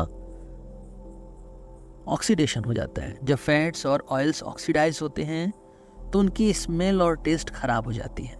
रेंसिडिटी का सबसे कॉमन एग्जाम्पल खराब खाना, स्पॉइल्ड फूड और महकते तेल, ऑफ स्मेलिंग कुकिंग ऑयल्स हैं। जब फूड आइटम्स जैसे कि बटर या नट्स को लंबे समय तक खुली हवा में रखा जाता है तो वो रेंसिड हो सकते हैं, खराब हो सकते हैं, जिनमें ऑयल होता है। वहीं जो कुकिंग ऑयल्स हैं जैसे वेजिटेबल ऑयल या ऑलिव ऑयल या फॉर्चून ऑयल, अगर लंबे समय तक ओपन में खुले में रखे जाएं तो वो भी ऑक्सीडाइज होकर रेंसिड हो सकते हैं। इससे जो ऑयल्स की क्वालिटी है वो ख़राब हो जाती है और उनसे बनी चीज़ें खाने से हम बीमार भी पड़ सकते हैं। रेंसिडिटी को प्रिवेंट करने के इसके भी कुछ उपाय हैं, जैसे यूज़ ऑफ एंटीऑक्सीडेंट। एंटीऑक्सीडेंट ऐसे सब्सटेंसेस होते हैं जो ऑक्सीडेशन को स्लो करते हैं। इन्हें फूड प्रोडक्ट्स में ऐड किया जाता है ताकि वो लॉन्गर पीरियड तक फ्रेश रहें। उदाहरण के लिए विटामिन ई एक नेचुरल एंटीऑक्सीडेंट है जो फैट्स और ऑयल्स को रेंसिड होने से बचाता है। अच्छी बात यह है कि एंटीऑक्सीडेंट हमारे शरीर के लिए भी फायदेमंद होते हैं। इनकी वजह से हमारी शरीर भी बूढ़ी नहीं होती, ये यंग रखते हैं जो हमारे फंक्शंस हैं बॉडी के। दूसरा है एयर टाइट कंटेनर्स। जब आप जो खाने हैं, जो ऑयल वाली चीज़ें हैं, इसको एयर टाइट कंटेनर्स में बंद कर देंगे तो ऑक्सीजन के कांटेक्ट को कम किया जा सकता है, जिससे रेंसिडिटी बच सकती है। जो चिप्स के पैकेट हैं उनमें ढेर सारी नाइट्रोजन डाली जाती है। इसमें फूड पैकेट से में अगर नाइट्रोजन है तो ऑक्सीजन नहीं है। इससे जो फूड की फ्रेशनेस है वो बनी रहती है क्योंकि ऑक्सीडेशन नहीं हो पाता। बस इतना ही था आपका चैप्टर। आइए एक बार देख लेते हैं कि इस चैप्टर में हमने क्या क्या पढ़ा, फिर क्वेश्चन आंसर्स की ओर चलते हैं। ये चैप्टर केमिकल रिएक्शंस का एक बेसिक कॉन्सेप्ट था जिसको हमने कवर किया। इसमें ये बताया गया है कि केमिकल रिएक्शंस हमारे डेली लाइफ में बहुत इंपॉर्टेंट हैं। कैसे इंपॉर्टेंट है? जैसे रस्टिंग, कुकिंग और डाइजेशन। फिर हमने पढ़ा केमिकल रिएक्शन के बारे में। केमिकल रिएक्शन एक ऐसा प्रोसेस है जिसमें एक या ज़्यादा सब्सटेंसेस मिलकर नए सब्सटेंसेस बनाते हैं। ये प्रोसेस में सब्सटेंसेस की जो प्रॉपर्टीज हैं वो बदल जाती हैं। फिर हमने पढ़ा how substances change into new substances. Substances में चेंजेस उनके केमिकल बॉन्ड्स के कारण होते हैं। जब दो सब्सटेंसेस रिएक्ट करते हैं तो उनके मॉलिक्यूल्स के बॉन्ड्स टूटकर नए बॉन्ड्स बनाते हैं और नए सब्सटेंसेस फॉर्म होते हैं। Rusting of iron, cooking, digestion कुछ एग्जाम्पल्स हैं। केमिकल रिएक्शंस के बिना हमारे जीवन का कोई भी एस्पेक्ट पॉसिबल नहीं होता। सांस लेने से लेकर खाना बनाने तक सब कुछ केमिकल रिएक्शंस पर डिपेंड करता है। केमिकल रिएक्शंस को हम केमिकल इक्वेशंस में लिखते हैं। केमिकल इक्वेशंस वो सिंबॉलिक रिप्रेजेंटेशन हैं जो बताते हैं कि केमिकल रिएक्शन में क्या हो रहा है। केमिकल सिंबल्स और फॉर्मूलाज के जरिए रिएक्टेंट्स और प्रोडक्ट्स को रिप्रेजेंट किया जाता है। इक्वेशन को बैलेंस करना जरूरी होता है ताकि law of conservation of mass भी फॉलो हो। फिर हमने टाइप्स ऑफ केमिकल रिएक्शंस के बारे में पढ़ा। हमने कॉम्बिनेशन रिएक्शंस के बारे में पढ़ा। दो या ज्यादा सब्सटेंसेस मिलकर एक नया सब्सटेंसेस बनाते हैं, एक नया सब्सटेंस बनाते हैं। जैसे हाइड्रोजन और ऑक्सीजन मिलकर पानी बनाते हैं। फिर हमने डिकम्पोजिशन रिएक्शंस के बारे में भी देखा। एक कॉम्प्लेक्स सब्सटेंस टूटकर सिंपलर सब्सटेंसेस में बदल जाता है। जैसे कैल्शियम कार्बोनेट हीट होने पर कैल्शियम ऑक्साइड और कार्बन डाइऑक्साइड में टूट जाती है। फिर हमने डिस्प्लेसमेंट रिएक्शंस भी देखा। एक एलिमेंट दूसरे एलिमेंट को उसके कंपाउंड से रिप्लेस कर देता है। जैसे जिंक कॉपर सल्फेट को कॉपर सल्फेट के सॉल्यूशन से कॉपर को रिप्लेस करके जिंक सल्फेट बनाता है। हमने डबल डिस्प्लेसमेंट रिएक्शंस भी देखे। दो कंपाउंड्स अपने आयंस को एक्सचेंज करते हैं, यानी अपने पार्टनर्स को, और नए कंपाउंड्स बनाते हैं। जैसे बेरियम क्लोराइड और सोडियम सल्फेट के मिलने पर बेरियम सल्फेट और सोडियम क्लोराइड बनता है। हमने ये रिएक्शन जो है, ये जो डबल डिस्प्लेसमेंट रिएक्शन है, ये एक प्रेसिपिटेशन रिएक्शन भी है, क्योंकि इसमें एक प्रेसिपिटेट बन रहा है, एक ऐसी चीज जो घुल नहीं रही है। फिर हमने रिडॉक्स रिएक्शन के बारे में पढ़ा। इसमें एक सब्सटेंस ऑक्सीजन के साथ जुड़ता है और दूसरा सब्सटेंस ऑक्सीजन से टूट के अलग हो जाता है। ये चैप्टर आपको बेसिक केमिकल रिएक्शंस और उन्हें बैलेंस करने की टेक्निक्स सिखाता है। आपने केमिकल इक्वेशंस को बैलेंस करने के स्टेप्स सीखे और डेली लाइफ में रिएक्शंस के एग्जांपल्स को भी समझा। इसके साथ आपका ये चैप्टर खत्म हुआ। आइए अब इन टेक्स्ट क्वेश्चंस और एक्सरसाइजेस के क्वेश्चंस को देखते हैं। क्वेश्चन 1 है, a solution of a substance X is used for whitewashing. Name the substance X and write its formula. 2. Write the reaction of the substance X named in 1 above with what. तो हमें बताना है कि X कौन सी चीज़ है जिसको white wash किया जाता है, चूना मारा जाता है। इसको क्या बोलते हैं? Calcium oxide. तो इसका आंसर है the substance X is calcium oxide. ये आपको याद करना पड़ेगा। It's chemical formula is CO। फिर दूसरा है कि right the reaction of the substance X named in 1 above with water. पानी के साथ जब हम इसका रिएक्शन लिखेंगे तो ये कैल्शियम हाइड्रोक्साइड बनाता है, CaOH का होल ट्वाइस। ये भी आपको याद करना पड़ेगा। CaO आपका सॉलिड होता है, H2O आपका लिक्विड होता है। देखिए H2O एक्वस नहीं हो सकता, वो लिक्विड होगा। अगर H2O में कोई चीज़ घुली हुई है तो वो एक्वस होगी। एरो CaOH का होल ट्वाइस AQ। देखिए यहाँ पे एक्वस आ गया क्योंकि पानी में घुला हुआ है। क्वेश्चन 2 है, why is the amount of gas collected in one of the test tubes in activity 1.7 is double of the amount collected in the other, name this gas. 1.7 जो हमारी एक्टिविटी थी उसमें पानी को इलेक्ट्रोलिसिस करके गैस में convert करना था। जो हमारा डिकम्पोजिशन रिएक्शन था वो था। इसमें ये सवाल ये पूछ रहे हैं कि जब हम डिकम्पोजिशन करते हैं तो हमें हाइड्रोजन दुगनी मिलती है ऑक्सीजन से, ऐसा क्यों होता है? क्योंकि जो हाइड्रोजन गैस है वो दुगनी है इस रिएक्शन में। इस केमिकल इक्वेशन में देखिए, जो केमिकल इक्वेशंस होती हैं उसी के हिसाब से जो केमिकल रिएक्शंस के हिसाब से केमिकल इक्वेशन होती है और केमिकल इक्वेशन के हिसाब से केमिकल रिएक्शंस होते हैं। The amount of hydrogen gas collected is double that of oxygen because water has 2 hydrogen atoms for every 1 oxygen atom। यहाँ पे आप देखिए 2 पानी के जो मॉलिक्यूल्स हैं H2O वो जब टूट रहे हैं तो 2 हाइड्रोजन निकल रही है और ऑक्सीजन 1 निकल रही है, इसलिए दोगुना है। ये आपका डायग्राम है। और यहाँ पे जब इलेक्ट्रिसिटी लगाई जा रही है तो ये जो 2 ऑक्सीजन है ये चिपक गई प्लस साइड से और हमारा H एक साइड में आ गया, फिर यहाँ से ऊपर चला जाएगा। अगला सेट ऑफ इंटेक्स्ट क्वेश्चंस है कि पहला, why does the colour of copper sulphate solution change when an iron nail is dipped in it? Change क्यों होता है? Give an example of a double displacement reaction other than the one given in activity 1.10। Identify the substances that are oxidised and substances. ठीक है, एक एक करके देखते हैं। पहला, why does the colour of copper sulphate solution change when an iron nail is dipped in it? ऐसा क्यों होता है भाई? देखिए, the color of copper sulfate solution changes because iron displaces copper from copper sulfate। ये हटा देता है, हटाने से एक चेंज आता है। Iron is more reactive than copper, so it replaces copper। जो ज़्यादा रिएक्टिव है वो जो कम रिएक्टिव है उसको हटा देता है, जो ज़्यादा मजबूत है वो कमज़ोर को हटा देता है। Forming iron sulfate and free copper।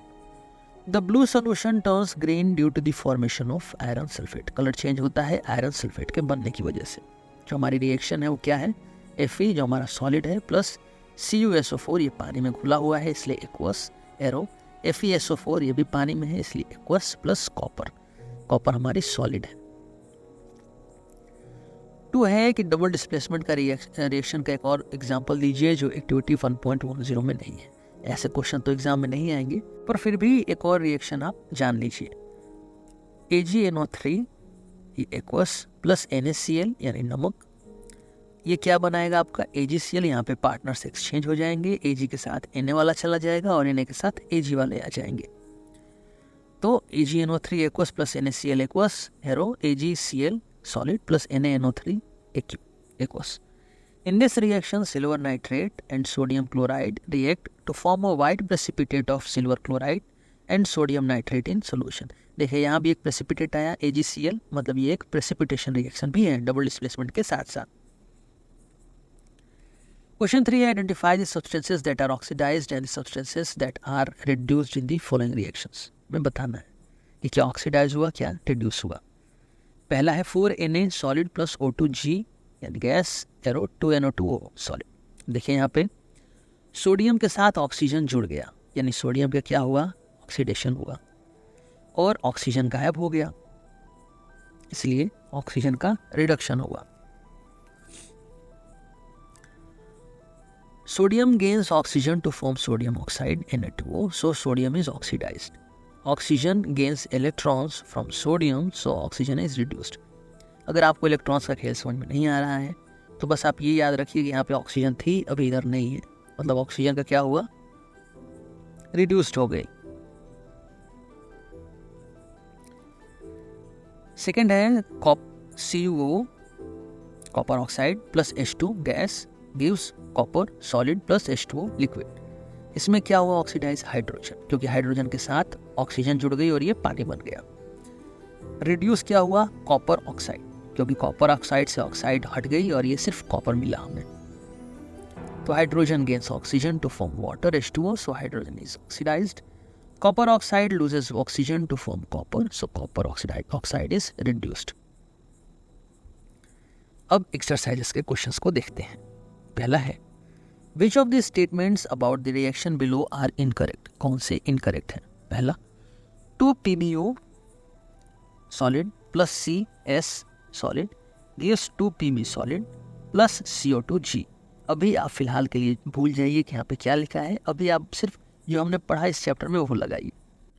Lead is getting reduced. अब देखिए यहाँ पे लेड रिड्यूस नहीं हो रही है, आपका लेड ऑक्साइड रिड्यूस्ड हो रहा है, राइट। और बी में कार्बन डाइऑक्साइड आपकी ऑक्सीडाइज नहीं हो रही है बल्कि कार्बन ऑक्सीडाइज्ड हो रहा है, राइट। तो यहाँ पे इनकरेक्ट क्या है हमारा? ए और बी है, क्योंकि सी और डी हमारा सही है। इसके रीजंस भी नीचे लिखे हुए हैं। क्वेश्चन 2 है Fe2O3 plus 2Al gives Al2O3 plus 2Fe.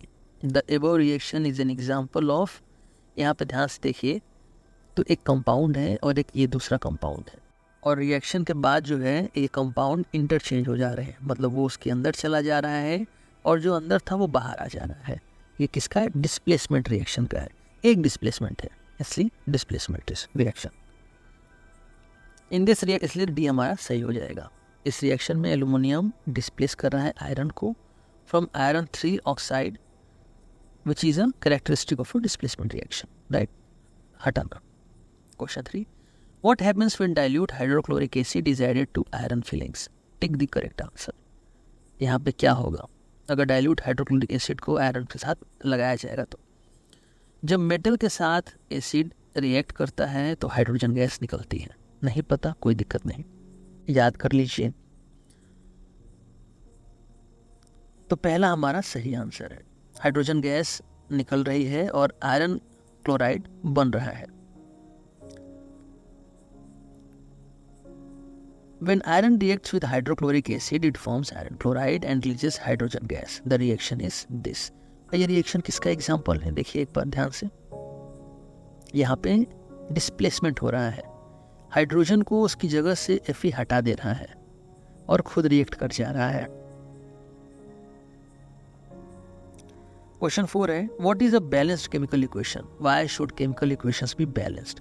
ये बोल रहे हैं कि बताइए बैलेंस्ड केमिकल इक्वेशन क्या होती है और why should chemical equations be balanced, और बैलेंस हो क्यों? पहले हम उनका पहले सवाल का जवाब देंगे। A balanced chemical equation has the same number of atoms for each elements on both the reactant and product sides. हमने अभी बताया कि बैलेंस्ड केमिकल इक्वेशन क्या होती है, इसके दोनों साइड में एटम्स बराबर हो। Why should chemical equations be balanced? क्यों होनी चाहिए? क्योंकि law of conservation of mass की वजह से जो रिएक्शन के अंदर जाएगा वो रिएक्शन के बाहर आएगा, जितना जाएगा उतना ही आएगा, ना कहीं से बढ़ेगा ना घटेगा।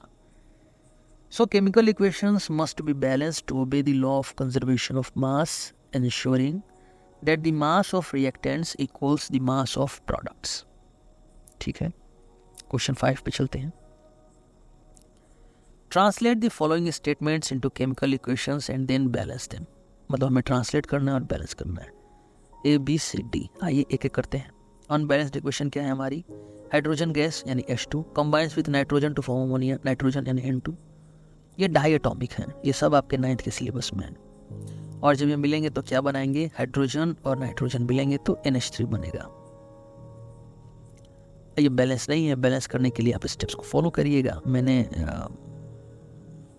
आपके लिए जल्दी में लिख दिया है। 3H2 gas plus N2 gas gives 2NH3 gas.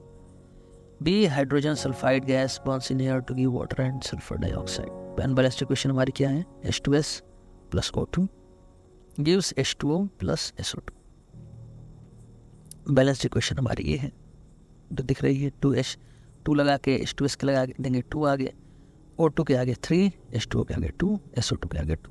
ये आपको स्टेप बाय स्टेप करना है, इसमें कोई शॉर्टकट्स नहीं है, समय लगेगा आपका पर ज़रूरी है, आपकी प्रैक्टिस हो जाएगी। सी है barium chloride react with aluminium sulphate to give aluminium chloride and a precipitate of barium sulphate. Unbalanced equation barium chloride BaCl2 में पता है। एल्युमिनियम सल्फेट का मतलब ये होता है SO4, और फिर जब आप SO4 को साथ एल्युमिनियम को जोड़ेंगे तो जो इनको जितने एटम्स इलेक्ट्रॉन्स चाहिए वो क्रॉस मल्टीप्लाई हो जाते हैं ऑर्बिट को फुल करने के लिए। क्लास 9th का ये टॉपिक है। तो AlCl3 plus BaSO4। Balanced equation 3BaCl2 aqueous plus L2SO4 whole thrice aqueous gives 2AlCl3 aqueous plus 3BaSO4 sorry. D, potassium metal reacts with water to give potassium hydroxide and hydrogen gas. Unbalanced equation है हमारा K plus H2O gives KOH plus H2। जब balance करेंगे तो हमारा equation change हो जाएगा और H2 के अलावा बाकी सबके आगे 2 का कोफिशिएंट आ जाएगा। क्वेश्चन 6 है balance the following chemical equations. फिर आपको बैलेंस के लिए आ गया तो फिर आप बैलेंस करिएगा। मैंने यहाँ पे आंसर डायरेक्ट लिख दिया है, आप एक बार ट्राई करिएगा और देख लीजिएगा। मैं आपको धीरे धीरे इसमें मूव करता हूँ। BNaOH H2SO4 Na2SO4 plus H2O NaCl AgNO3 plus AgCl NaNO3। अगर आप चाहते हैं कि मैं और डिटेल में वीडियोस बनाऊं तो कमेंट सेक्शन में लिखिएगा, या कुछ आपको चेंजेस चाहिए वो भी लिखिएगा। ये वाली PDF आपको पूरी जैसी स्लाइड है, इसकी PDF मैं कमेंट सेक्शन में लिंक कर दूंगा, आप वहाँ से क्लिक करेंगे तो ले पाएंगे। PDF की साइज़ थोड़ी बड़ी है पर चलेगा, अभी डेटा सबके पास है शायद। तो ऐसे ही आपका C हो जाएगा NaCl plus AgNO3 gives AgCl plus NaNO3। आप इसको बैलेंस कर लीजिएगा, ये ऑलरेडी बैलेंस है तो आपको बैलेंस नहीं करना। BaCl2 plus H2SO4 gives BaSO4 plus HCl, ये आपको बैलेंस करना पड़ेगा। 2 लगा देंगे HCl के आगे तो बैलेंस हो जाएगी। क्वेश्चन 7 है right the balanced chemical equations for the following reactions. Same वैसा ही है, आपको वर्ड्स में दिया है, आपको सिंबल्स में कन्वर्ट करके बैलेंस करना है। Calcium hydroxide plus carbon dioxide, calcium carbonate plus water. जितने भी ये सब आप देख रहे हैं क्लास 10th में, ये सब अल्फ़ाबेट्स हैं। अगर आपको समझ में नहीं आ रहा है तो आप ढूंढिए, बेसिक कॉन्सेप्ट्स अपने क्लियर रखिए ताकि केमिस्ट्री पढ़ना आसान हो जाए। अगर आप यही नहीं समझ पाएंगे तो केमिस्ट्री आपकी ठीक नहीं हो पाएगी। कहीं भी आप रिएक्शन देखेंगे तो आप बोलेंगे कि हमें नहीं आता है, आप सेल्फ डाउट करने लगेंगे। बी है zinc plus silver nitrate gives zinc nitrate plus silver. Balanced equation हो गई हमारी। ZnS plus 2AgNO3 aqueous gives ZnNO3 whole twice AQ plus 2AgS। ऐसे ही आपका C है, देख लीजिए पॉज करके। D भी देख लीजिए। अगर आपके पास पेन पेपर है तो आप पॉज करके एक बार ट्राई करके देखिए। मैं आपको क्वेश्चन दिखा दे रहा हूँ, यहाँ पे पॉज कर लीजिए।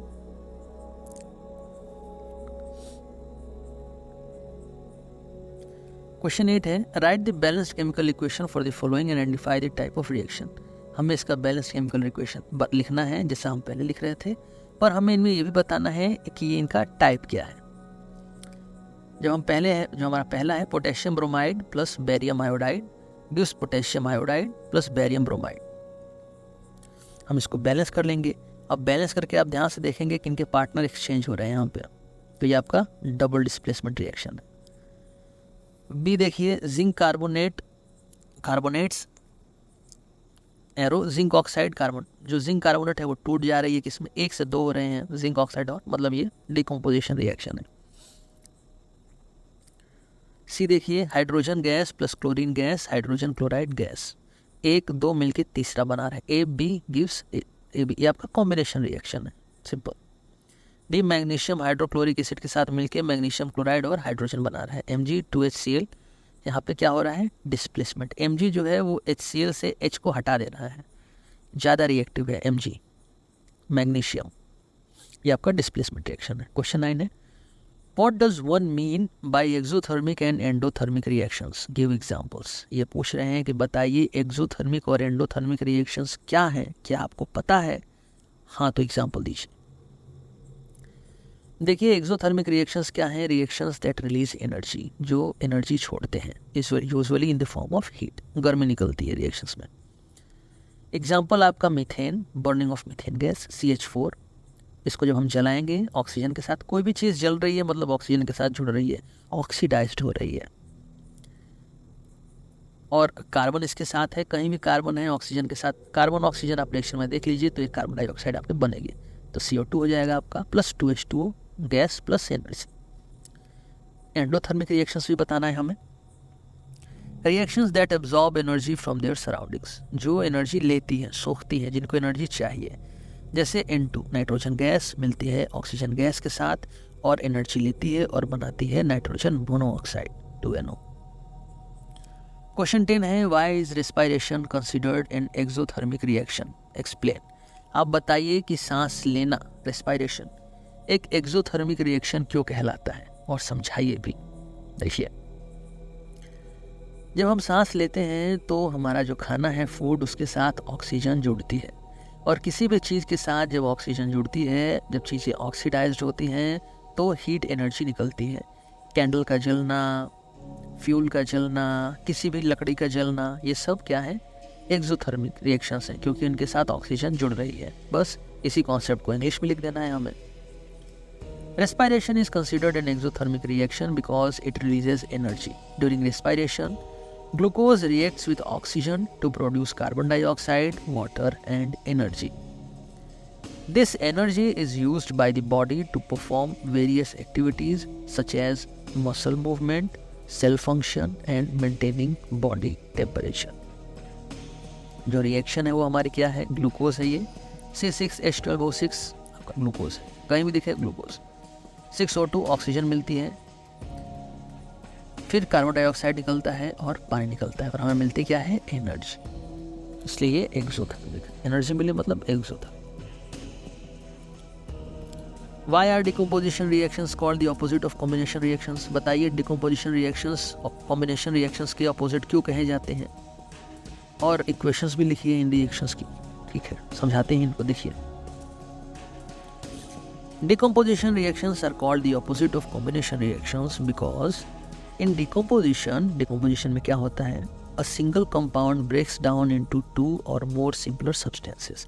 बड़ी चीज़ छोटी छोटी चीज़ों में टूट जाती है, जैसा डिकम्पोजर काम करते हैं। डिकम्पोजर्स का क्या काम होता है, जो सड़ी गली चीज़ें हैं, डेड एंड डिकेड हैं, उनको डिकम्पोज करके गला के छोटी छोटी चीज़ों में करना, उन्हीं के नाम से ये डिकम्पोजिशन नाम आया है।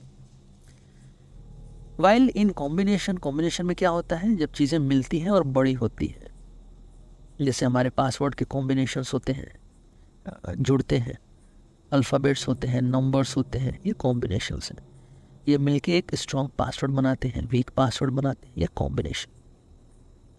सो when in combination two or more substances combine to form a single compound. Decomposition reaction का एग्जांपल क्या है, कैल्शियम कार्बोनेट का हीट की वजह से कैल्शियम ऑक्साइड और कार्बन डाइऑक्साइड में बदलना। वहीं कॉम्बिनेशन रिएक्शन में क्या होता है, कैल्शियम ऑक्साइड और कार्बन डाइऑक्साइड मिलती है तो कैल्शियम कार्बोनेट बनता है। Question 12, write one equation each for decomposition reactions where energy is supplied in the form of heat, light और electricity। हमें एक एग्जाम्पल लिखने हैं डिकम्पोजिशन रिएक्शंस के जहाँ पे एनर्जी दी जा रही है, supplied to form heat, light and electricity.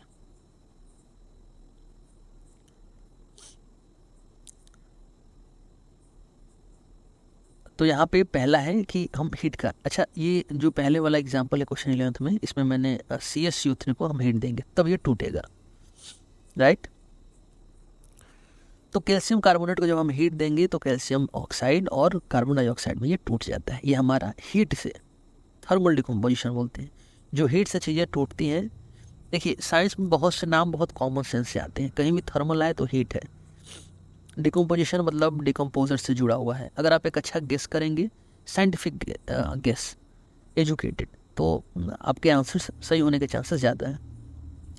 Calcium carbonate decomposes into calcium oxide and carbon dioxide. दूसरा रिएक्शन हम लाइट का देंगे। लाइट क्या होता है, फोटोलिटिक डिकम्पोजिशन होता है, जिसमें AgCl जब सनलाइट पड़ती है तो Ag और Cl2 में कन्वर्ट हो जाता है।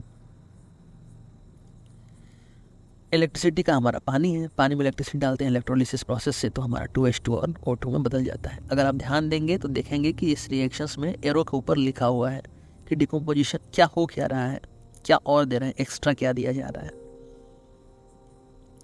क्वेश्चन 13 है, what is the difference between displacement and double displacement reactions. Right equations for these reactions. हमें बताना है कि डिस्प्लेसमेंट रिएक्शन क्या है और डबल डिस्प्लेसमेंट रिएक्शंस क्या है, और इनके इक्वेशंस भी लिखने हैं। पहले डिस्प्लेसमेंट बताते हैं। In a displacement reaction a more reactive element displaces a less reactive element from its compound. ठीक, सिंपल। जो ज़्यादा रिएक्टिव है वो कम रिएक्टिव वालों को हटा देता है। जैसे जिंक जो है वो कॉपर सल्फेट को एक्वस सोल्यूशन से हटा के जिंक सल्फेट बनाता है और इसके साथ कॉपर निकलती है। वहीं डबल डिस्प्लेसमेंट रिएक्शन में क्या होता है कि टू कंपाउंड्स जो हैं वो अपने पार्टनर्स को एक्सचेंज कर लेते हैं। तो in double displacement reaction two compounds exchange ions, इसके साइंटिफिक नेम है, साइंटिफिक टर्म्स हैं जो यहाँ पे हमें यूज करने हैं। In double displacement reaction two compounds exchange ions to form two new compounds. Example आपके हैं Na2SO4 और BaCl2। ये जब रिएक्ट करते हैं तो बनाते हैं BaSO4 और 2NaCl। क्वेश्चन 14 है, in the refining of silver the recovery of silver from silver nitrate solution involved displacement bye copper metal. Write down the reactions involved. यहाँ पे कॉपर डाला जा रहा है AgNO3 में जो एक्वस है और हमें मिल रहा है Ag और CuNO3 का whole twice copper nitrate. Question 15 है, what do you mean by a precipitation reaction, explain by giving examples.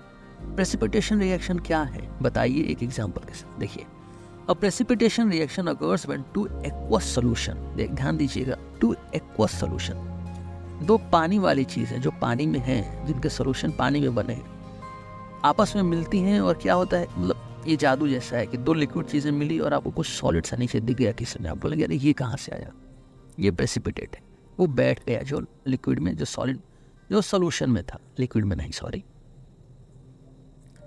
A precipitation reaction occurs when two aqueous solutions react to form an insoluble solid called a precipitate that settles out of the solution. तो हमारा example क्या होगा, Na2SO4 aqueous plus BaCl2 aqueous arrow BaSO4 solid plus 2NaCl aqueous. Question 16 है, explain the following in terms of gain और loss of oxygen with 2 examples each. 2 examples हमें देने हैं oxidation और रिडक्शन के। ऑक्सीडेशन क्या है? Oxidation involves the gain of oxygen और या द लॉस ऑफ हाइड्रोजन। आप अगर हाइड्रोजन याद नहीं रख सकते तो आप ये समझिए oxygen. Oxidation involves the gain of oxygen by a substance. Example देते हैं, किसी भी चीज़ को जला दीजिए, ये आपको ऑक्सीडेशन है। क्या जला सकते हैं? मैग्नीशियम जला सकते हैं हम, कॉपर जला सकते हैं, जलाने का तरीका अलग होता है, कार्बन जला सकते हैं, ये सब ऑक्सीडेशन है। तो यहाँ पे मैग्नीशियम को जब हम जला रहे हैं, magnesium gains oxygen to form magnesium oxide. Oxide होना, जलाना मतलब ऑक्साइड, मैग्नीशियम ऑक्साइड, लूजली आप यूज कर सकते हैं टर्म्स को। Copper gains oxygen to form copper oxide, Cu plus O2 gives Cu copper oxide. Reduction के 2 एग्जाम्पल्स, पहले रिडक्शन बता दें। Reduction involves the loss of oxygen और the gain of hydrogen by a substance. Examples क्या हैं इसके? Copper oxide CuO solid plus H2 gives Cu copper plus water H2O liquid. Copper oxide loses oxygen to form copper. यहाँ पे copper oxide से oxygen हट रही है और सिर्फ कॉपर मिल रहा है, इसलिए रिडक्शन है। Fe2O3 plus 3 carbon monoxide gives 2FeS plus 3 carbon dioxide. यहाँ पे क्या हो रहा है, जो आयरन है वो ऑक्सीजन को छोड़ रहा है, मतलब रिडक्शन हो रहा है। किसका हो रहा है रिडक्शन? आयरन ऑक्साइड का। आयरन का नहीं हो रहा है, आयरन ऑक्साइड का हो रहा है। ऊपर कॉपर ऑक्साइड का हो रहा है। क्वेश्चन 17 है, अ shiny brown coloured element X on heating in air becomes black in colour. Name the element X and the black coloured compound form. ये स्पेसिफिक क्वेश्चन है, आप याद कर लीजिएगा। अ शाइनी ब्राउन कलर्ड एलिमेंट क्या हो सकता है? Brown, shiny brown coloured element, brown कितने एलिमेंट्स हैं आपके? 2-4 हैं, उसमें कॉपर हो सकता है, तो कॉपर ही है। The black coloured compound formed is copper oxide CO। Reaction copper के साथ oxygen, copper oxide. Question 18, why do we apply paint on iron articles. लोहे से बनी चीज़ों पे हम पेंट क्यों लगाते हैं?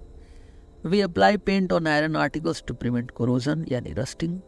Paint acts as a barrier protecting iron from exposure to moisture and oxygen which cause rusting. इससे rusting होती है। Question 19, oil and fat containing food items are flushed with nitrogen. Why? तेल और फैट से बनी फूड आइटम्स के अंदर दबा के नाइट्रोजन ऑक्साइड, नाइट्रोजन गैस डाली जाती है। क्यों? ताकि रेंसिड ना हो, रेंसिडिटी से बचाने के लिए। Oil and fat containing food items are flushed with nitrogen to prevent rancidity. Nitrogen displaces oxygen from the packaging, slowing down the oxidation process that causes fats and oils to spoil. खराब हो जाता है। जैसे chips के packet आप खोल के छोड़ दीजिए क्लास में, अगले दिन जब आएंगे तो हो सकता है कि वो खराब हो चुका हो, फिर आप उसको खाएंगे तो बीमार पड़ सकते हैं। क्वेश्चन 20 है, explain the following terms with 1 example each. हमें समझाना है और एक एग्जाम्पल देने हैं कोरोजन और रेंसिडिटी के। पहले समझा देते हैं। Corrosion is the gradual destruction of metals due to a chemical reaction with their environment, typically involving oxygen and moisture. Oxygen और मॉइस्चर की वजह से जो मेटल्स हैं वो खराब होने लगते हैं, ग्रेजुअल डिस्ट्रक्शन। एग्जाम्पल हमारा rusting of iron, Fe(O2) H2O, FeOH whole thrice, फिर बैलेंस्ड, मतलब 4Fe + 3O2 + 6H2O gives 4FeOH whole thrice. Rancidity का पहले बताते हैं क्या है। Rancidity occurs when fats and oils in food oxidize, leading to unpleasant smells and taste. Spoiling of butter, butter का खराब हो जाना। When butter is left exposed to air, it reacts with oxygen, causing it to become rancid and develop a foul odor. इसके साथ आपका chapter खत्म हुआ। ये स्लाइड की PDF आपको कमेंट सेक्शन में पिन की हुई मिल जाएगी। इसके साथ आपका चैप्टर खत्म। साइंस समझने और देखने के लिए आपका धन्यवाद। Thank you.